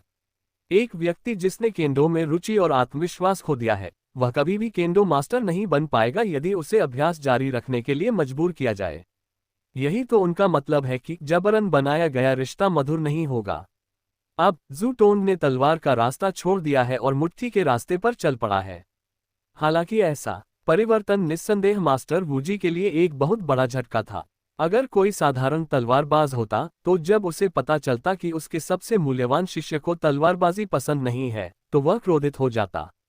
या तो वह शिष्य को तलवारबाजी का अभ्यास करने के लिए मजबूर करता या उससे सारे रिश्ते तोड़कर गुरु शिष्य का रिश्ता तोड़ देता। लेकिन मास्टर वूजी अलग थे। उन पुराने जमाने के लोगों की तुलना में जो अपने ही विचारों में मस्त रहते थे, मास्टर वूजी काफी खुले विचारों वाले थे। यह महसूस करने के बाद कि जू टोन को तलवारबाजी पसंद नहीं है, उसने जू टोन को अपना उत्तराधिकारी बनाने का विचार पूरी तरह से त्याग दिया। छोटी जू, हालांकि वूजी तलवार दाव एक तलवार तकनीक है, इसमें सच्चा दाव समाहित है। अगर तुम्हारा तलवारबाजी का अभ्यास करने का कोई इरादा नहीं भी है, तब भी वूजी दाव मानसिक साधना विधि तुम्हें लाभ पहुंचा सकती है। तुम्हें इसकी उपेक्षा नहीं करनी चाहिए। यही मेरी तुमसे एकमात्र अपेक्षा है ना? जू टोन अवाक रह गया, उसकी आंखें लाल हो गईं, सिसकियां भर आईं। जैसा कि कहावत है, एक दिन का शिक्षक जीवन भर के लिए पिता होता है, और मास्टर वूजी जू टोन के अपने पिता से भी ज्यादा करीब थे। इस समय मास्टर वूजी के शब्द उसके दिल में गहराई से गूंज रहे थे। इससे विद्रोही और अविवेकी पुत्र जू टोन को गहरा पश्चाताप हुआ। इतने प्यारे और दयालु शिक्षक के साथ जू टोन को लगा कि पिछले 20 वर्षों में एक छोटे से अनसुलझे मुद्दे के कारण उसने अपने शिक्षक के साथ संबंध तोड़ लिए थे। अब लगता है कि मेरे मालिक ने मुझे उस वक्त कोई दोष नहीं दिया था। 20 साल बाद भी मेरे मालिक का मेरे प्रति प्रेम जरा भी नहीं बदला है। वो अब भी मुझसे उतना ही प्यार करते हैं। लेकिन मैंने क्या किया? बार बार उसने अपने मालिक को शर्मिंदा किया। बार बार मैंने अपने स्वामी की भावनाओं को ठेस पहुंचाई है। बार बार उसने अपने मालिक को निराश किया। यह ध्यान देने योग्य बात है कि मास्टर वूजी की आयु 100 वर्ष से अधिक है। यह उस बुजुर्ग व्यक्ति के दिल पर बार बार नमक छिड़कने जैसा था। जू टोन को एक स्वार्थी, कृतघ्न दुष्ट की तरह महसूस हुआ। मास्टर, मुझे बहुत खेद है। जू टोन अंततः पश्चाताप के अपने आंसू नहीं रोक सका। उस पल में जू टोन ने अपने दिल में 20 से अधिक वर्षों से कैद सभी आत्मदोष और शर्म को बाहर निकाल दिया। एक आदमी आसानी से आंसू नहीं बहाता जब तक कि उसका दिल सचमुच टूटा न हो। गुरुजी, मैं गलत था। मैं आपकी शिक्षाओं को हमेशा याद रखूंगा। निश्चिंत रहिए, मैं वूजी डोजो को अच्छी तरह से चलाऊंगा और वूजी माइंड तकनीक में कोई कमी नहीं आने दूंगा। मैं वूजी स्वॉट तकनीक भी नहीं छोड़ूंगा। आपके उत्तराधिकारी के रूप में मैं आपको अपमानित नहीं कर सकता। जू टोन के गालों पर गंदे, गर्म आंसुओं की 2 धाराएं बह निकली, जिनमें हल्का सा खून भी मिला हुआ था। वास्तव में वे खूनी आंसुओं की 2 धाराएं थीं। मास्टर वूजी बहुत संतुष्ट हुए और अंततः उनके चेहरे पर एक उज्ज्वल मुस्कान आ गई। तुमने आखिरकार जाने दिया। अच्छा, मैं तुम्हारे लिए बहुत खुश हूँ। तुमने इतने सालों में पृथ्वी पर बहुत कुछ सहा है। जियू को भी काफी पीड़ा हुई होगी, है ना? मास्टर वूजी ने विषय बदलकर जियू के बारे में बात करना शुरू कर दिया। जियुए का उल्लेख सुनकर जू टोन के चेहरे पर एक जटिल अभिव्यक्ति आ गई। इसमें असहायता की भावना तो थी ही, साथ ही एक पालक पिता की प्रेमपूर्ण देखभाल भी थी। हालांकि जियू उनकी जैविक बेटी नहीं है, जू टोन ने उसे अकेले ही पाला और उनका रिश्ता जैविक बेटी से भी बेहतर था। ये लड़की बचपन से ही शरारती और शैतान थी और उसने जू टोन को बहुत सिरदर्द दिया था। जू टोन ने व्यंग्यात्मक ढंग से मुस्कुराते हुए कहा, गुरुजी, क्या जियू को अब तक आपके स्थान पर नहीं होना चाहिए था, जहां वह मुख्य शिष्य मूल्यांकन से गुजर रहा था? मास्टर वूजी मंद मंद मुस्कुराए। खैर, हालांकि यह लड़की थोड़ी शरारती है और इसका व्यक्तित्व लड़कों जैसा है, फिर भी यह वूजी दाव की साधना के लिए एक अच्छी उम्मीदवार है। मैंने इसे अपने संरक्षण में लेने और इसे अपना वूजी दाव पदभार सौंपने का निर्णय लिया है। मुझे आश्चर्य है कि क्या आप, उसके पिता होने के नाते, इसके लिए तैयार हैं? क्या? जू टोन अचंभित रह गया। हालांकि वह जानता था कि जेड्यू प्रतिभाशाली है, लेकिन उसे नहीं लगता था कि वह इतनी प्रतिभाशाली है कि शिक्षक भी उसकी प्रशंसा करें। गुरुजी, जेड्यू प्रतिभाशाली तो है, पर है तो लड़की। इसके अलावा, उद्धरण चिन्ह। मास्टर वूजी ने अपना सिर हिलाया। तो क्या हुआ अगर तुम एक महिला हो? तुम्हारी दूसरी बड़ी बहन, ओफिना, क्या वह भी एक महिला नहीं है? तुम उसके खिलाफ कब जीती हो? जब भी उसकी दूसरी बड़ी बहन ओफिना का जिक्र होता तो जू टोन शर्मा जाता। मास्टर वूजी ने आगे कहा, मैं आपकी चिंताओं को समझता हूँ। मेरी विरासत को विरासत में पाने का मतलब है भविष्य में कई खतरों का सामना करना, साथ ही अनगिनत शक्तिशाली विदेशी जातियों के उकसावे का सामना करना। आपकी जान किसी भी समय खतरे में है। हालांकि, क्या आपको लगता है कि अगर जियू को मेरी विरासत में नहीं मिलती है, तो भी वह इस विपत्ति से बच सकती है? जू टोन की आंखें चौड़ी हो गईं। गुरुजी, आपका मतलब है कि यह आपदा सभी को प्रभावित करेगी? मास्टर वूजी ने सिर हिलाया, फिर सिर हिलाया। न सिर्फ हर व्यक्ति बल्कि पूरा ब्रह्मांड, हर ग्रह, यहाँ तक कि घास और पेड़ का हर तिनका भी प्रभावित होगा। अगर जीव मेरी सच्ची शिक्षाएं ग्रहण कर ले तो शायद वह इस विपत्ति से बच पाएगी, वरना शायद वह अपनी रक्षा भी नहीं कर पाएगी। मास्टर वूजी के बोलने के बाद उन्होंने अपने हाथ पीछे कर लिए और उनके चेहरे पर एक उदास भाव दिखाई दिया। जू टोन को भी मामले की गंभीरता का एहसास हुआ और वह इस बात पर विचार कर रहा था कि क्या वांग हाओ को इसके बारे में बताया जाए। हालांकि ऐसा लग रहा था कि मास्टर वूजी ने जू टोन के इरादों को भांप लिया था। 492 अध्याय 492 संतुलन पंथ की पवित्र युवती का परीक्षण। अकाली को फूट फूट कर रोते हुए देखकर एक माँ होने के नाते मुझे ऐसा लगा जैसे मेरा अपना शरीर चाकू से काटा जा रहा हो। हालांकि बेलिस कल्ट की एक साध्वी के रूप में असलान को एक और भी पवित्र मिशन पूरा करना है। नवीनतम अध्यायों के लिए कृपया देखें वी। और यह मिशन उसकी बेटी अकाली को ऑर्डर ऑफ द बेलिस की वेदी तक पहुंचने में मदद करना है। एक बार जब कोई संत के पद पर आसीन हो जाता है तो इसका अर्थ है सब कुछ त्याग देना और अपनी पूरी आत्मा और शरीर को इस प्राचीन संप्रदाय को समर्पित कर देना। जीवन भर इसकी अवज्ञा नहीं की जानी चाहिए। यह एक गौरवशाली सम्मान है, लेकिन एक भारी बीड़ी भी है। इसलिए असलान हमेशा दुविधा में रहती थी। वह नहीं चाहती थी कि उसकी बेटी अपनी गलतियां दोहराए और अकेली बूढ़ी हो जाए, लेकिन वह एक संत होने के नाते अपने कर्तव्य के विरुद्ध भी नहीं जा सकती थी। असलान के लिए कोई भी विकल्प कष्टदायक होगा। इसी प्रकार जब अकाली को पूरी सच्चाई पता चली तो क्या ये और भी अधिक कष्टदायक अनुभव नहीं था। अंततः व्यक्तिगत इच्छाओं पर व्यापक भलाई की जीत हुई और संपूर्ण ब्रह्मांड की स्थिरता और संतुलन के लिए असलान के पास ईश्वरीय आदेश जारी करने के अलावा कोई विकल्प नहीं था। वास्तव में ये भविष्यवाणी असलान द्वारा संतत्व का पद ग्रहण करने से बहुत पहले संतत्व वेदी समारोह में प्राप्त हुई थी, जो अकाली का मूल था। उस समय असलान को भविष्यवाणी में रूपक समझ में नहीं आया, उसने बस भविष्यवाणी का चरण दर चरण अनुसरण किया। हालांकि जैसे जैसे समय बीतता गया असलान अधिक चिंतित होता गया। कई महीने पहले तक जब दैवज्ञ में अंतिम निर्देश प्रकट हुआ था, असलान पूरे 10 दिन और रात तक नहीं सोया था। ये दिव्य आदेश अकाली को अगली संत घोषित करता है तथा उसके लिए एक परीक्षण भी लेकर आता है। एक संत के रूप में असलान को पता था कि संत परीक्षण का पुनः प्रकट होना, जो लाखों वर्षों से नहीं हुआ था, क्या मतलब था। इसमें शामिल खतरों की स्पष्ट समझ से यह निर्धारित होगा कि क्या संपूर्ण ब्रह्मांड इस आपदा से बच पाएगा। तथाकथित संत परीक्षा की विषय वस्तु केवल अकाली ही संत वेदी में प्रवेश करने के बाद ही जान सकती है। यहाँ तक कि वर्तमान संत असलान भी इसे जानने के योग्य नहीं है। लिएल छाया द्वीप छोड़ने से पहले तुम्हें वेदी में प्रवेश करना होगा, जहां तुम्हें देवताओं से निर्देश मिलेंगे। तुम्हें बस उन निर्देशों का पालन करना है। जब तक तुम ईश्वरीय आदेश का पालन नहीं करोगे, यहां कभी वापस मत आना। अकाली बहुत परेशान थी, उसकी आंखों में आंसू थे। मालिक, मैं आपको छोड़कर नहीं जाना चाहती। यदि आप अपने गुरु की अवज्ञा करते हैं तो हम आज अपने गुरु शिष्य संबंध को तोड़ देंगे। मैं आपके डेंटियन और चेतना के समुद्र को नष्ट कर दूंगा और आपको एक बाहरी तारा प्रणाली में निर्वासित कर दूंगा, फिर कभी पवित्र भूमि पर वापस नहीं लौटना होगा। असलान का स्वर बर्फीला था और उसकी आंखें एक तेज खंजर की तरह थीं, जिससे अकाली अनायास ही कांप उठी। ये डर नहीं है, ये दिल का ठंडा होना है। अकाली निराश हो गई, ऐसा लग रहा था कि उसका बर्फीला मालिक इस बार उससे छुटकारा पाने पर तुला हुआ था। अकाली ने अपने आंसू पोंछे, उसकी निगाहें फिर से स्थिर हो गईं। फिर वह धड़ाम से जमीन पर घुटनों के बल गिर पड़ा। अकाली के घुटने जोर से जमीन पर गिरे, लेकिन भयंकर दर्द के बावजूद उसमें कोई तकलीफ नहीं दिखी। उसके चेहरे पर अब कोई मुस्कान नहीं दिख रही थी। असलान जैसा ठंडा चेहरा अब उस बच्चे जैसे चेहरे की जगह ले लेगा। गुरुजी, जाने से पहले मैं आपको आखिरी बार नमस्कार करना चाहता हूँ। गुरुजी, मैं अब जा रहा हूँ, कृपया अपना ध्यान रखें।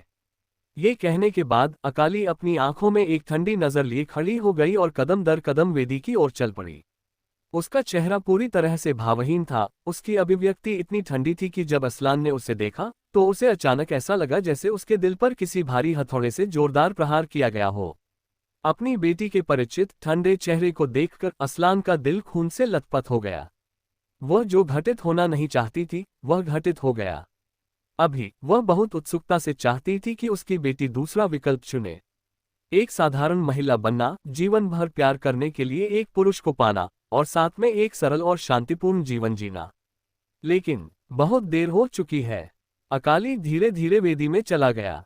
जैसे ही 6 बिंदु वाला तारा समूह चमकदार सुनहरी रोशनी के साथ फूट पड़ा, प्रकाश की एक किरण अचानक पूरे हॉल से आकाश में फैल गई, जिससे ब्रह्मांड बिखर गया। एक क्षण में यह अनगिनत अरबों आकाशगंगाओं से होकर गुजर गया और कोई नहीं जानता था कि प्रकाश की यह किरण अंततः ब्रह्मांड में कहाँ गायब हो जाएगी। असलान के ठीक सामने एक बिल्कुल स्वस्थ व्यक्ति अभी कुछ देर पहले ही खड़ा था। अगले ही क्षण अकाली उस विशाल प्रकाश स्तंभ के साथ सुनहरे प्रकाश के कणों में बदल गया और बिना किसी निशान के गायब हो गया। ये पता चला कि जिस क्षण वेदी सक्रिय हुई, अकाली को ब्रह्मांड के भीतर किसी अन्य स्थान पर भेज दिया गया। ज़ू टोन के साथ लड़ाई के बाद वांग हाओ को मैडमैन 12 किल्स में बहुत रुचि हो गई। उन्होंने ब्लैक ड्रैगन गैंग के सभी तुच्छ मामलों को ली चुआंग को स्वयं संभालने के लिए छोड़ दिया। वह स्वयं बिल्कुल अकेला था। ज़ू टोन के विला के तहखाने में प्रशिक्षण कक्ष में पागल दानव 12 हत्याओं का परिश्रमपूर्वक अध्ययन का 505 अध्याय 505 उड़ते हुए चाकू की लूट। हा, ये बेकार है। मेरे यिन परिवार की अंतिम तकनीक, रक्तपिपासु उड़ता चाकू, स्वचालित रूप से दुश्मन की जीवन शक्ति को लॉक कर देगा। ये तब तक नहीं रुकेगा जब तक ये दुश्मन के शरीर को भेद कर उसका जीवन सार नहीं पी लेता। चाहे आप कैसे भी चकमा दें, आप इससे कभी नहीं बच पाएंगे। दूसरी ओर यिन चुनकियू ने चाकू को हथियार और ढाल के रूप में इस्तेमाल किया और अकाली के साथ भयंकर युद्ध में शामिल हो गया।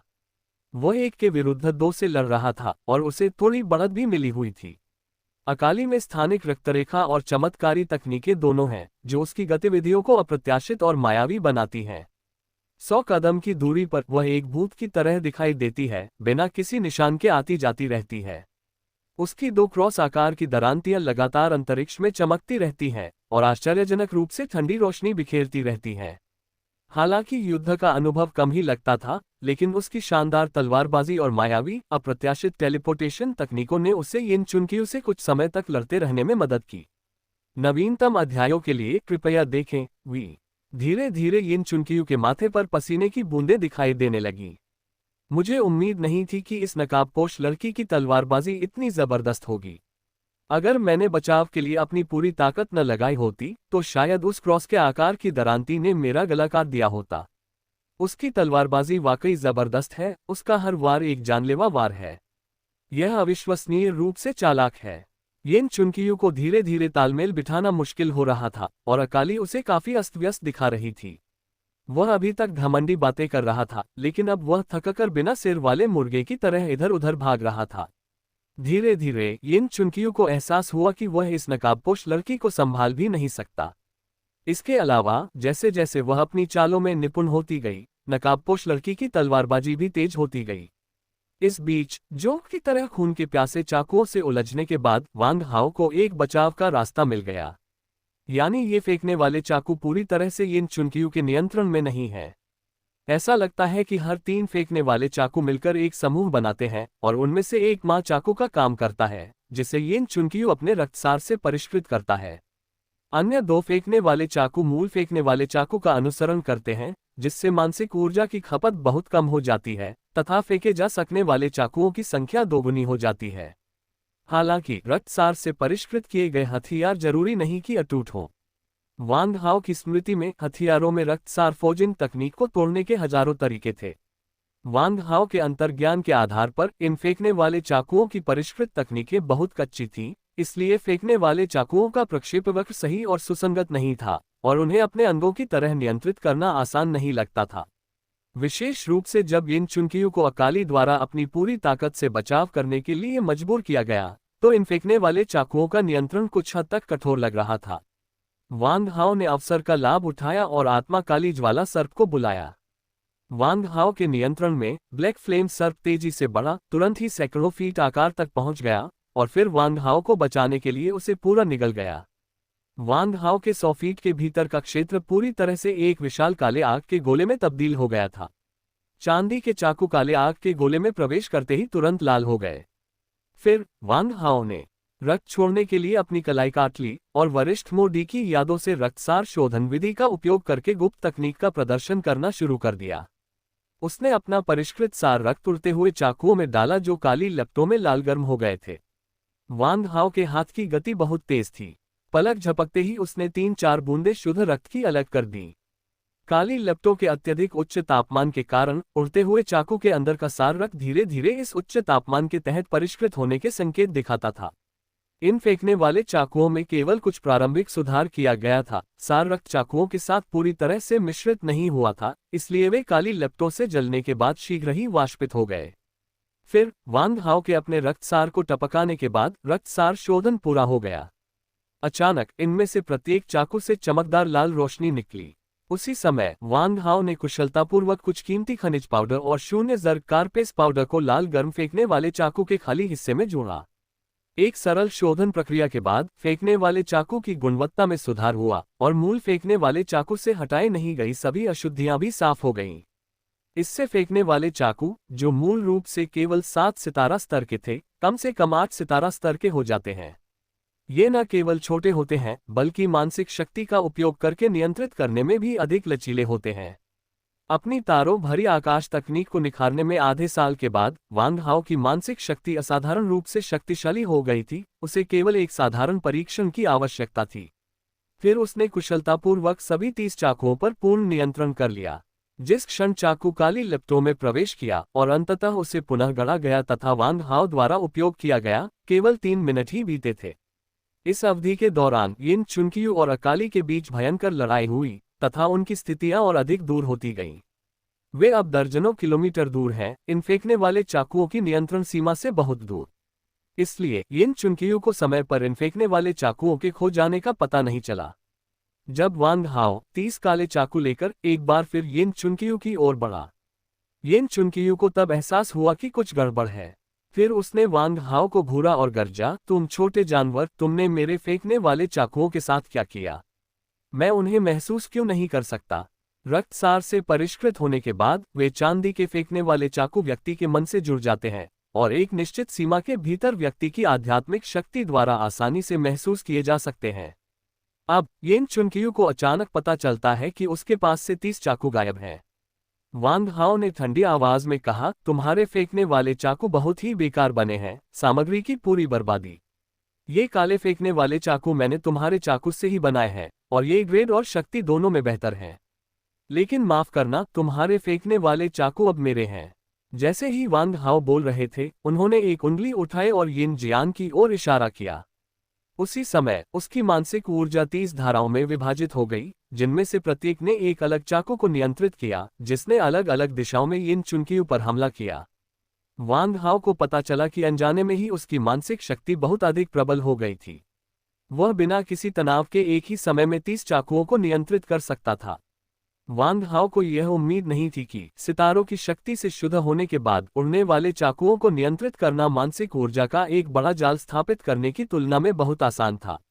इसके अलावा इसमें उतनी मानसिक ऊर्जा भी खर्च नहीं हुई जितनी मैंने सोची थी। वांग हाओ की गणना के अनुसार अगर वह सभी 30 फेंकने वाले चाकुओं पर पूरी तरह से नियंत्रण कर लेता, तो वह बिना किसी समस्या के कम से कम 4 या 5 घंटे तक लगातार उन पर नियंत्रण रख सकता था। अगर वह अपनी मानसिक शक्ति की पुनर्प्राप्ति में तेजी लाने के लिए लगातार जीवन जल का सेवन भी करता, तो ये समय और भी बढ़ जाता। वांग हाओ को हथियार के रूप में चाकू फेंकने के कई असाधारण पहलुओं का भी एहसास हुआ। इसका सबसे बड़ा लाभ इसका आश्चर्य का तत्व है। फेंकने वाले चाकू का प्रक्षेप पथ अप्रत्याशित है और इसकी गति की लगभग कोई सीमा नहीं है। वांग हाओ के हाथ की गति के साथ वो प्रति सेकंड केवल 400 चाकू ही चला सकता था, और जब तक उसके पास पर्याप्त चाकू थे, वह इसे 400 प्रति सेकंड से भी अधिक तेजी से कर सकता था। यहाँ तक कि 4000 या 40,000 कट प्रति सेकंड पर भी ये बहुत आसान है।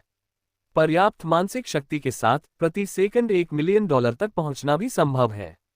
इस तरह से सोचते हुए वांग हाओ को फेंकने वाले चाकू में बहुत रुचि हो गई। मानसिक शक्ति का उपयोग सदैव अन्वेषण के लिए ही किया जाता रहा है, जो स्पष्टतः इसकी क्षमता की बर्बादी है।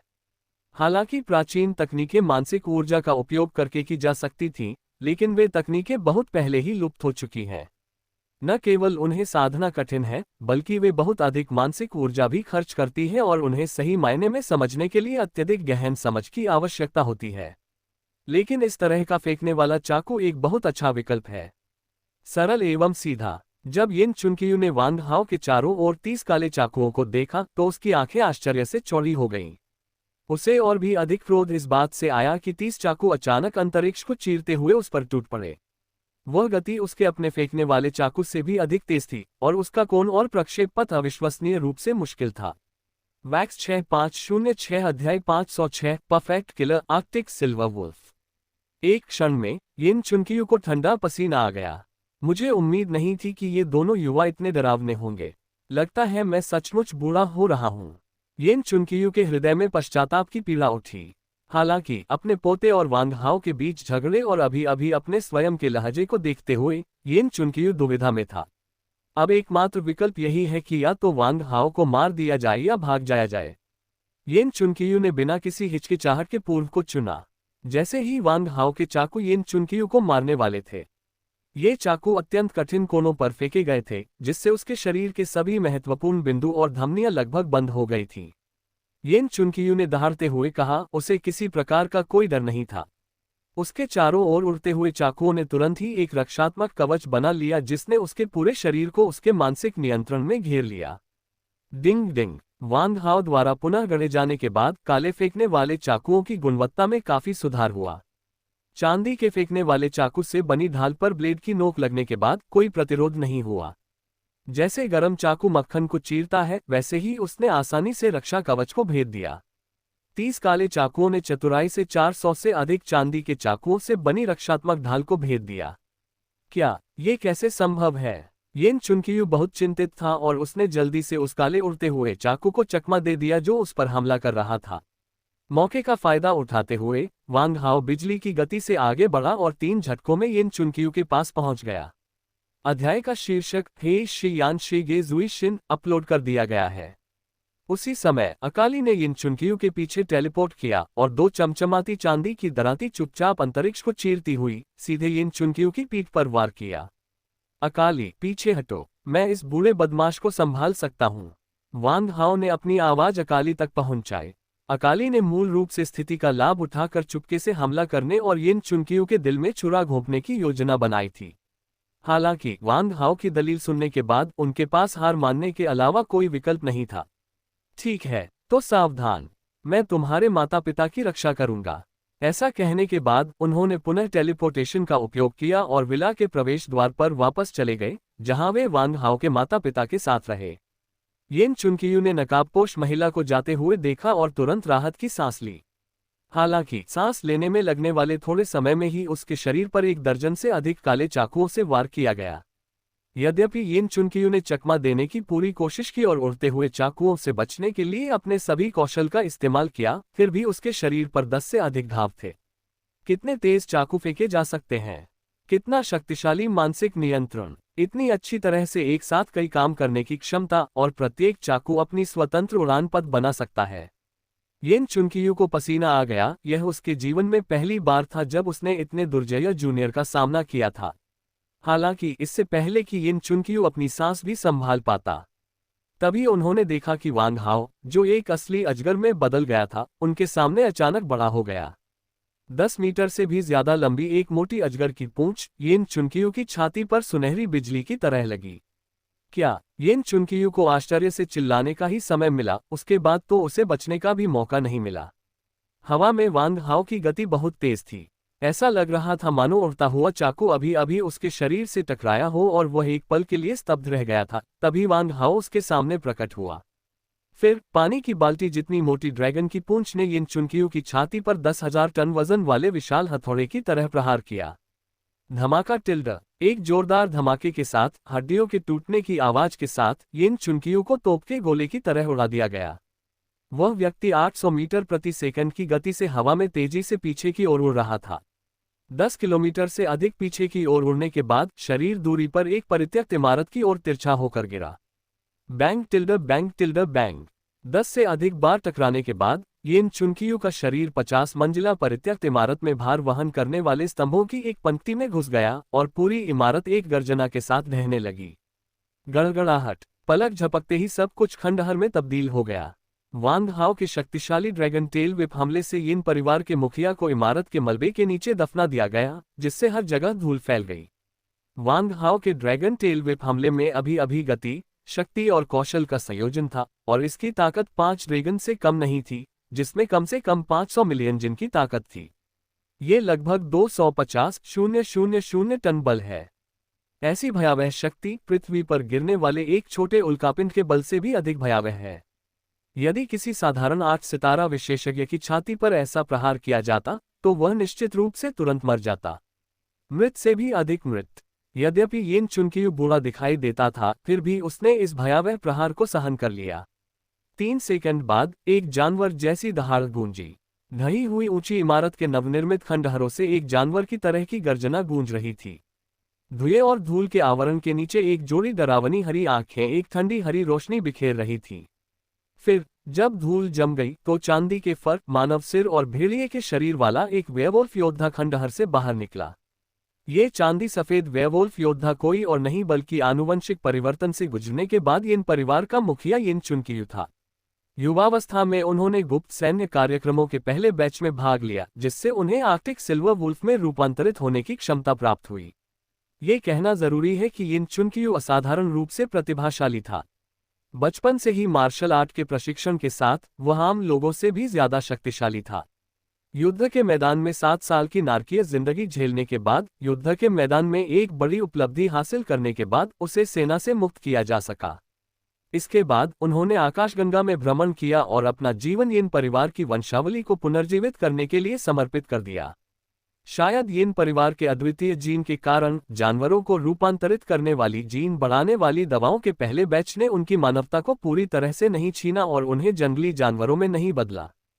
फिर भी हर बार जब वह एक जानवर में बदल जाता है तो उसके अंदर आर्कटिक सिल्वर वुल्फ का रक्त बार बार उसके दिमाग को नष्ट कर देता है। इससे उसकी पशुवत प्रकृति को नियंत्रित करना कठिन होता जा रहा है। इसलिए सामान्य परिस्थितियों में येन चुनकियू आसानी से अपने पशु रूपांतरण को सक्रिय नहीं कर पाएगा। वे केवल तभी पशु रूप में परिवर्तित होते हैं जब कोई आपात स्थिति आती है या जब उनका जीवन खतरे में होता है।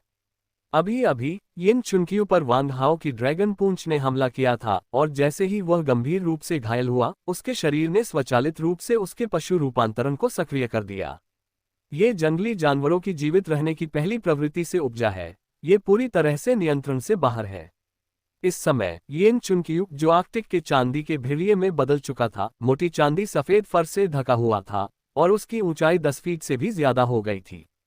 शरीर की संरचना में बदलाव के कारण उसके कपड़े भी फटने के कगार पर थे। गर्जना टिल्डर, मैं बहुत समय से घायल नहीं हुआ हूं। पिछले 50 वर्षों में आप पहले व्यक्ति हैं जिसने मुझे गंभीर रूप से घायल किया है।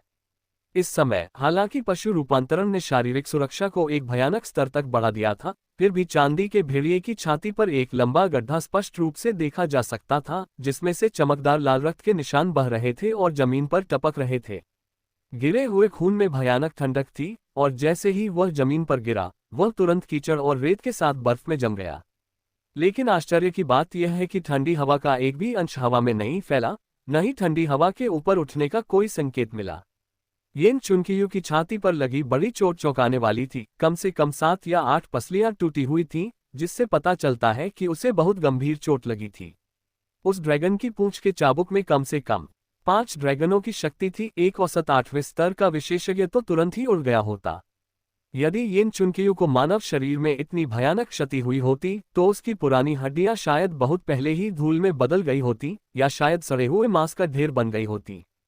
507 अध्याय 507 पशु नियंत्रण। इस समय तक वह केवल गंभीर रूप से घायल हो चुका था। वांग हाओ, मैं अपना जानवर रूप उजागर नहीं करना चाहता था क्योंकि मुझे भी इस जानवर के शरीर के नीचे डर लगता है, लेकिन अब बहुत देर हो चुकी है। येन चुनकियू की अभिव्यक्ति अचानक बदल गई और उसने गंभीर स्वर में वांग हाओ से बात की। तभी उसके चेहरे का भाव पुनः बदल गया। इस बार उसका चेहरा तेजी से विकृत होने लगा। उसकी मूल मानवीय विशेषताएं असामान्य रूप से क्रूर और डरावनी हो गईं। क्लिक क्लिक टिल्ड, यहां तक कि इसके सिर ने भी अपना अंतिम पशु जैसा परिवर्तन शुरू कर दिया है। यदि पिछला पशु परिवर्तन पर्याप्त रूप से संपूर्ण नहीं था तो येन चुनकियू अभी भी मानव तर्कसंगतता का एक अंश बरकरार रख सकता था। इस बिंदु पर जब अंतिम सिर भी एक जानवर के शरीर में परिवर्तित हो गया था, इसका मतलब था कि उसने अपनी मानवता पूरी तरह से खो दी थी। मेरी चेतना पूरी तरह से जानवर द्वारा कब्जा कर ली गई है। इस क्षण वह पूरी तरह से एक क्रूर जानवर में बदल गया था। जंगली जानवरों में सबसे क्रूर और शक्तिशाली जीव को खोजने के लिए सेना ने कई भयावह प्रयोग किए। जैव रासायनिक प्रयोगशालाओं से विनाशकारी प्रवृत्ति वाले कई राक्षस पैदा हुए हैं। आर्कटिक सिल्वर वुल्फ फ्रैंकनस्टाइन प्रयोगशाला से उत्पन्न एक पागल जानवर का एक प्रकार है। इसमें आर्कटिक क्षेत्र के सबसे क्रूर जानवर सिल्वर वुल्फ और सबसे मजबूत प्राणी ध्रुवीय भालू के संकर जीन मौजूद हैं, जो सिल्वर वुल्फ की गति और क्रूरता को ध्रुवीय भालू की सुपर रक्षा और ताकत के साथ पूरी तरह से जोड़ता है। इस तरह एक लगभग परफेक्ट किलर का जन्म हुआ। बिना पॉप-अप के मुफ्त में देखने के लिए बाइडू पर हे यांग गे सर्च करें। इसकी अलौकिक शारीरिक सुरक्षा, भयानक शक्ति, अद्वितीय गति तथा रजत भेड़िए की क्रूर रक्तपिपासु प्रकृति के साथ मिलकर इसे एक दुर्जय शक्ति बनाती है। इसके परिणामस्वरूप उस समय लगभग सभी वैज्ञानिकों ने इस राक्षसी जीन के उद्भव का तत्काल और कड़ा विरोध किया, जिसे आदर्श हत्यारा माना जा सकता था। हर कोई चिंतित है कि यदि इस भयानक मारक जीन से युक्त मानव योद्धा अंततः अपना दिमाग खो देते हैं, तो ये पूरी मानवता के लिए असहनीय आपदा ला देगा। हालांकि एक क्रूर सैन्य नेता की गुप्त योजना के तहत इस जीन बढ़ाने वाली दवा, जिसे किलर के नाम से जाना जाता है, को पहली बार सैन्य स्वयंसेवकों के एक समूह में इंजेक्ट किया गया था। इस गुप्त अनुसंधान में भाग लेने वाले 300 स्वयंसेवकों में से केवल 5 ही जीवित बचे, और येन चुनकियू उनमें से एक था। इस हत्यारे का जीन वर्धक एजेंट सेना द्वारा अब तक इस्तेमाल किया गया सबसे उन्नत जीन वर्धक एजेंट था। आम कॉकरोच जीन वर्धक एजेंटों की तुलना में यह बिल्कुल अलग था। हालांकि क्योंकि यह अवैध और गुप्त अनुसंधान था, इसलिए इन रहस्यों के लीक होने से रोकने के लिए अनुसंधान सामग्री और इसमें शामिल सभी कर्मियों पर कड़ी निगरानी रखी गई। लगभग 60 साल बाद भी यह मामला सेना द्वारा गुप्त रखा गया है और बहुत कम लोग इसके बारे में जानते हैं। उस जमाने का रहस्यमय क्रूर तानाशाह बाद में सेना छोड़कर राजनीति में आ गया। अपने क्रूर तरीकों और व्यापक संपर्कों के बल पर वह जल्द ही पूरे गैलेक्टिक फेडरेशन में स्टार हाउस ऑफ रिप्रेजेंटेटिव्स के सबसे शक्तिशाली सदस्यों में से एक बन गया। इस रहस्य को गुप्त रखने के लिए उस वर्ष बचे हुए स्वयंसेवकों को भी उनकी श्रेणी में भर्ती कर लिया गया। एक राजनीतिक विवाह के माध्यम से यिन परिवार ने गौरव के एक अभूतपूर्व पद पर कदम रखा। ये रहस्य यिन चुनकियू के दिल में ही छिपे रहे और उसने इन्हें अपने करीबी रिश्तेदारों को भी नहीं बताया। उनकी सबसे प्रिय छोटी बेटी की नामात्र की शादी एक धनी परिवार में हुई थी, लेकिन वास्तव में ये व्यावहारिक रूप से घर में नजरबंद होने जैसा था। उसे केवल यिन परिवार को ब्लैकमेल करने के लिए एक हथियार के रूप में इस्तेमाल किया गया था। दहाड़ टिल्डर खून, मुझे मानव रक्त की गंध आ रही है। वाह, इतने सालों के बाद इस बुरे कमीने को आखिरकार मैंने मार डाला। हा हा हा। यह आर्कटिक रजत भेड़िया, जिसकी चेतना पूरी तरह से पाशविकता से प्रभावित थी, वास्तव में एक स्वतंत्र चेतना विकसित कर चुका था और यिन चुनकियू के मुंह के माध्यम से मानव भाषा बोलता था। वांग हाओ ने अपनी आंखें सिकोड़ ली। उसके दिल में एक अशुभ भावना उभर रही थी। अचानक मुझे इस आर्कटिक सिल्वर वुल्फ से एक ठंडी आभा निकलती हुई महसूस हुई। आर्कटिक सिल्वर वुल्फ ने अपने पूरे कंकाल और मांसपेशियों को मोड़ दिया, जिससे फलियों के फूटने जैसी चटकने वाली आवाज निकली। यहां तक कि उसकी छाती पर लगा घाव भी तेजी से भर गया, जिसे नंगी आंखों से भी देखा जा सकता था। तुरंत ही आर्कटिक सिल्वर वुल्फ ने वांग हाओ पर